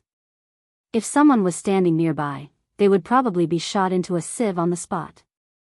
When the frost and snow cleared, only a thick layer of snow was left behind the snow dragon. The snow layer was like soft cotton candy, spreading out on the plateau. It looked like it was at least 10 meters thick. If such a shocking scene was recorded by a camera and uploaded to the internet, it would probably cause a sensation in the world. From the avalanches pouncing to the foot of the mountain, and then to the exhaustion of the power on the plateau, the whole process did not take more than 5 minutes. However, in this short span of 5 minutes, this shocking avalanche destroyed everything within a 10-kilometer radius along its path. After everything calmed down, it was as if there was only a vast expanse of white snow left between heaven and earth. Other than the pure white snow, there was nothing else. And just as the avalanches were wreaking havoc and destroying everything, two figures suddenly appeared on the mountain peak in the distance. It was a man and a woman. The two of them stood on a large rock on the mountain peak, quietly overlooking everything below through the wind and snow. The land of extreme cold, the peak of the snowy mountain. The man wore a pleated long-sleeved shirt that reached his knees, with a slit on his neck in complicated and exquisite decorations, and a long navy blue shawl on his shoulders. The most eye-catching feature was the hat on his head, which was wrapped in a turban. Just like Hua Xia's Hanfu, this man was actually wearing a traditional Indian costume, toddy. Men wore toddy, and women naturally wore exquisite and gorgeous saris. This woman was about 30 years old. Time did not leave any traces on her face. Her graceful figure was set off by the silk sari, which made her look even more charming. There was a red dot between her eyebrows, which set off her deep eyes and slightly brown skin. That unique charm that only belonged to the Indian beauty was enough to make any man in this world fall head over heels for her. Like many Indians, the two of them did not wear shoes. Their slightly tanned skin was particularly eye-catching against the snow. However, if one were to look closely, they would discover that they were actually floating on top of the snow, about an inch off the ground. India had a tropical monsoon climate with high temperatures throughout the year. Their attire was nothing special in India. But where was this place? Siachen Glacier. The blizzard was howling, and the temperature was as low as -50 degrees, but they did not seem to feel the cold at all. Obviously, these two were powerhouses from India. When the man saw that the avalanche had completely submerged the place where the convoy was, a trace of disdain flashed in his calm eyes. Then, he turned around and seemed to be ready to leave. But just as the man was about to leave, he suddenly seemed to have sensed something and hurriedly turned back to look in that direction. The clouds dispersed, and only a thick layer of snow was left in the plateau. The three all-terrain vehicles were not buried under the snow. Instead, they were strangely flying in the air. After the avalanche subsided, the three all-terrain vehicles that weighed nearly 10 tons slowly fell from the air. Then, as if they had fallen into a swamp, they kept sinking. It was not until the snow completely swallowed the vehicle's tracks that the three all-terrain vehicles finally stopped sinking. Although the sky was filled with snow, the man could still clearly see this scene. But soon after, the arrogance on his face couldn't help but turn into surprise. Because in addition to the 3 unscathed all-terrain vehicles, he suddenly saw a figure. A silhouette hovered in the air, seemingly holding a weapon in his hand. Looking carefully, he found that the person was slightly raising his head and looking at him in the air. The snowstorm was still the same. After Chen-Shi slowly put the vehicle on the snow, he turned his head and looked at the mountain peak in the distance. The convoy had just arrived at the Siachen Glacier when they encountered this devastating avalanche. Obviously, it was caused by the 2 people in front of him. In that case, it would be impolite not to reciprocate. Then, he raised his sword to the sky and slashed out. A green light flew out from the tip of Chen-Shi's sword. After Chen-Shi slashed out with her sword, the sword's shadow that was originally only 3 feet long grew larger and more solid with every inch that it flew higher into the sky. It grew at a speed that was almost visible to the naked eye. In the blink of an eye, the sword light that was hundreds of feet high rushed into the sky and slashed at the mountain peak where the man and woman were. The shadow of the sword light came down from the top and the sword edge directly hit the mountain peak. Boom! With an earth-shattering sound, there was a violent explosion at the mountain peak. Boulders, soil, glaciers, and snow all exploded. It was like blowing up an abandoned high-rise building.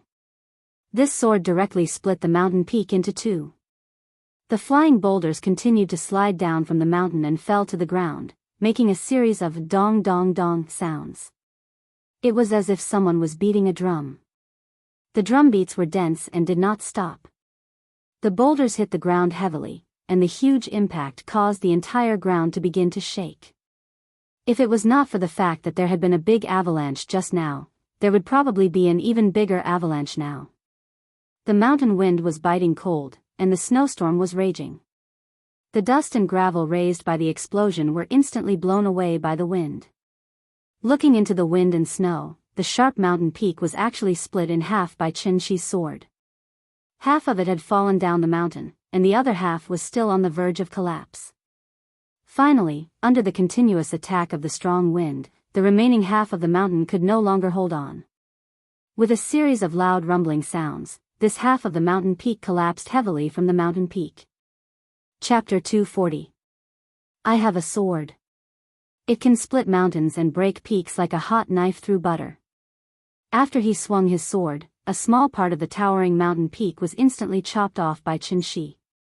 His current appearance was the complete opposite of his usual amiable and approachable appearance. Holding the frost snow longsword in his hand, he stood in the air, his body exuding an awe-inspiring aura. After Chen-Shi split the mountain peak with his sword, a figure suddenly appeared on top of the mountain range. Judging from his appearance, he was an Indian. That person was covered in dust, his hair was tied up in a bun, he wore a crescent moon on his head, and a long snake around his neck. He wore a string of skulls on his chest, and a tiger skin around his waist. This getup was very strange, but the strangest part was that he actually had 4 arms, and there was a third eye in the middle of his forehead. The third eye in the middle of his forehead was like a pool of blood, dark red and eerie. As the pupil moved, it constantly emitted a cold and evil feeling. His 4 arms were holding a trident, an axe, a tambourine, and a club. This getup looked somewhat similar to the Black Bhairaf statue in the square of the Kathmandu Palace. The so-called Black Bhairaf statue was actually Mahakala. Mahakala was one of the 3 main gods of India, Shiva's incarnation, in charge of creation and destruction.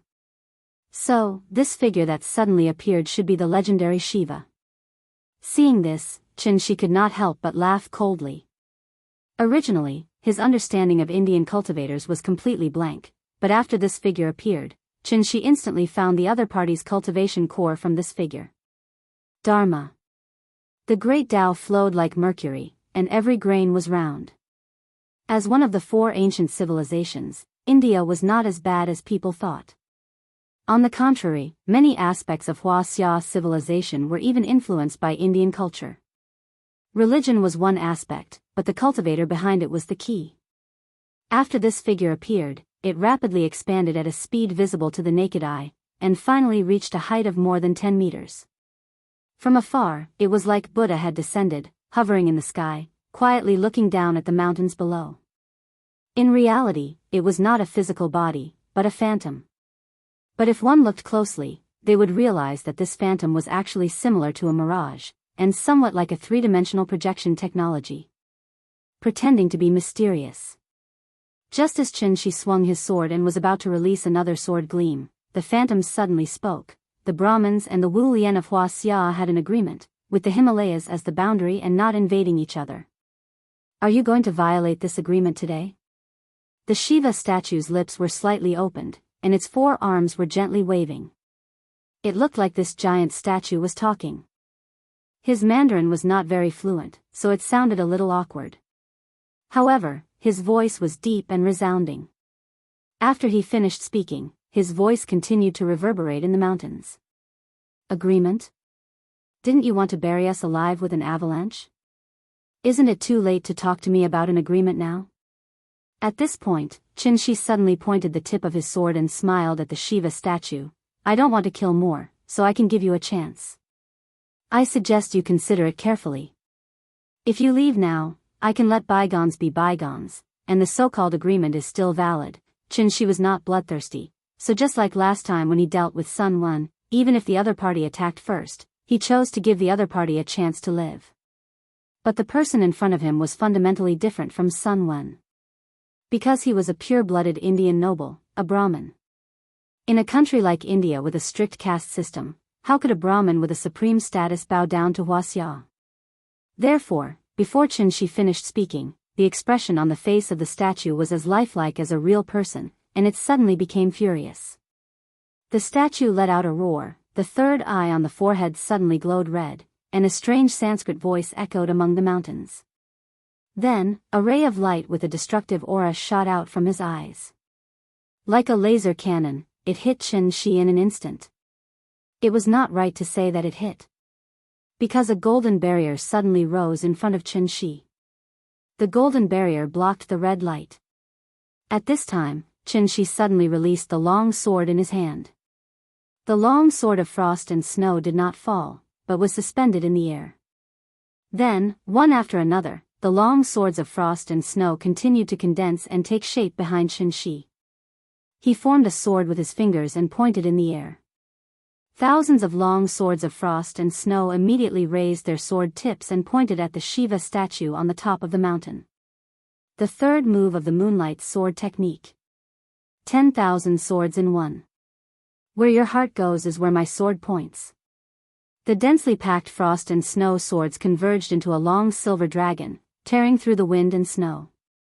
It carried with it a majestic aura that could swallow mountains and rivers as it swept across the sky in a majestic manner. After the 10,000 swords, the whole world was quiet. Only the mountain wind was still whistling. This Indian's cultivation had obviously not reached the level of the divine general.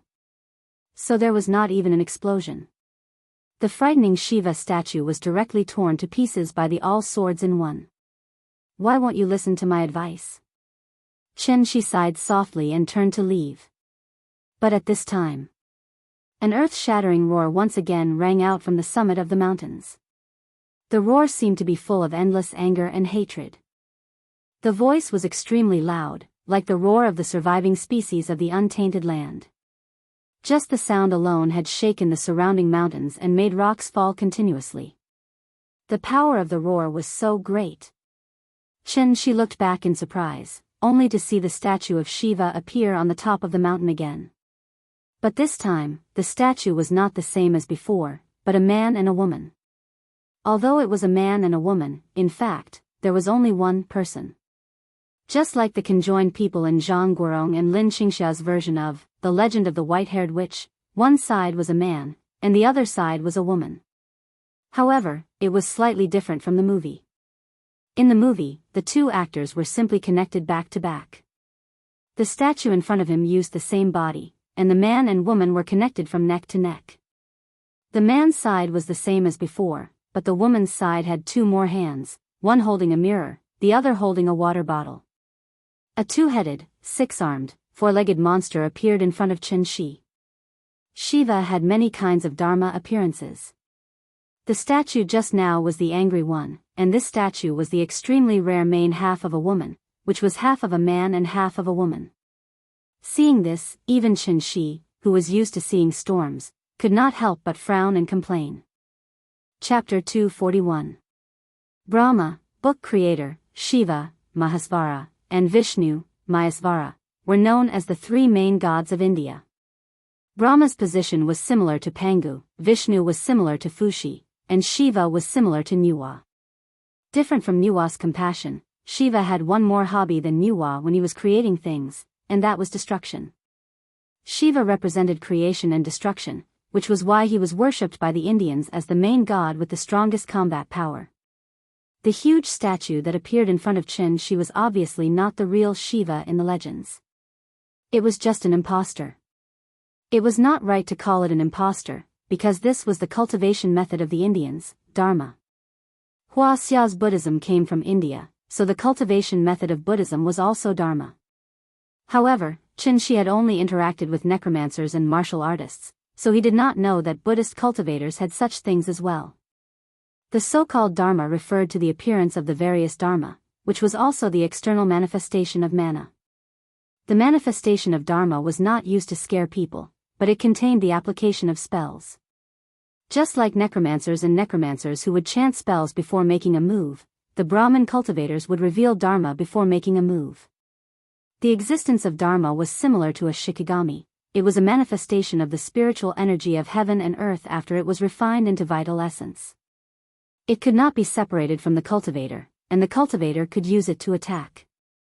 The lethality of Dharma was not judged by its appearance or size, but with the arrogant personality of the Indians, the bigger and more terrifying the Dharma, the better. Therefore, when fighting with an Indian cultivator, one only needed to see how big and strange the Dharma behind him was. As for Dharma, it was just like the saying, the great Tao was like mercury flowing on the ground, and every grain was round. The cultivation methods on earth seemed to be very different, but in reality, they were all the same. This Indian was at most at the level of Sun Wen. After being hit by Qin Shi's 1,000 returning swords, even if he did not die, he should be severely injured. But now, he was able to stand up again, and the spirit qi around him was twice as strong as before. This situation immediately aroused Qin Shi's interest. Shiva had thousands of avatars, and the one with the strongest combat power was the half-woman avatar. This kind of spell that could double one's combat strength out of thin air was really scary when he thought about it carefully. If it wasn't Qin Shi who came today but Sun Wen instead, Sun Wen would probably have died on the spot. Qin Shi closed his eyes, trying to figure out the true essence of this spell from the surging of the spiritual energy of heaven and earth. After the 30-meter-tall statue of Shiva appeared, it did not hesitate for a moment and directly roared in the direction of Qin Shi. Shiva Natraja. Transliteration, Natraja, Shiva's signature skill. He had 2 heads and 2 mouths, so his roar was naturally very shocking. While it was roaring, the 6 arms of the statue started waving. Although these 6 objects were not all weapons, at this moment, all of them were emitting a strong red light. Immediately after, a red light suddenly appeared at the chest of Shiva's statue. Shiva's third eye actually appeared at his chest.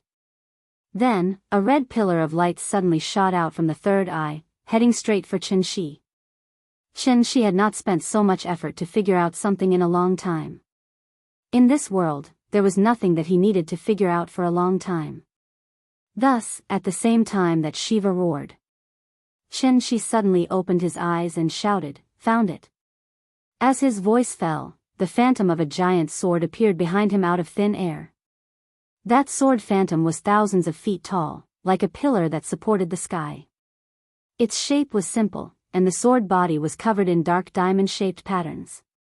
The sword edge near the sword hilt was cast with strange characters. The blade of the long sword was not straight, and the backbone was clearly formed into a line. The widest part was about 1/3 of the sword hilt, and then it curved inwards, until the sword edge protruded outwards, and then converged inwards into a sharp point. Although it was a phantom, the sword was covered in green light, and it gave people a feeling that it was as cold as ice, and that it could cut through hair. Qin Shi did not seem to see the red light emitted by Shiva's statue. Once the sword phantom appeared, he immediately turned to look at the long sword that had been with him for hundreds of years. "Old friend, it's been a long time, although it was just a phantom, after seeing the sword, Qin could not help but let out a long cry. The difficulty of returning to Earth from Heavenly Spiral was not something that ordinary people could imagine. This sword was one of the prices he had to pay to return to Earth. To Qin, this was a price that was even heavier than the damage to his soul and the depletion of his vital energy. The cultivation techniques on Earth were still too shallow for Qin, so through his observation just now, he had a rough idea of the principle of Dharma manifestation. Therefore, he immediately activated his vital energy and created this peerless divine sword that only existed in his memory. This sword was called Heavenly Divination. I have a sword that dares to go against the world. Qin had not been so carefree in a long time. After all, to a man, a happy family and a successful career were his lifelong pursuits. Qin already had the former, and the latter was something that he once had. When the Heavenly Divination sword appeared again, the feeling of riding a horse with a sword and singing to the ends of the world came back. Looking at the sword with a cold lamp, how many achievements will the sword have? The incense burner does not care about the common people, even if a stream of smoke passes away, the clouds are buried, the lonely sun still shines on the ancient tomb. This unlucky Indian cultivator definitely did not know that his appearance had made Qin make up for some of the small regrets in his heart. The real thing could not be found, but it was good to make a sample to comfort himself. In order to repay the other party, Qin decided to let this Indian cultivator see the set of shocking sword techniques that were compatible with the Heavenly Divination sword. The 49 forms of Heavenly Divination sword technique. Painting the sky as the god, condensing the sword as the soul.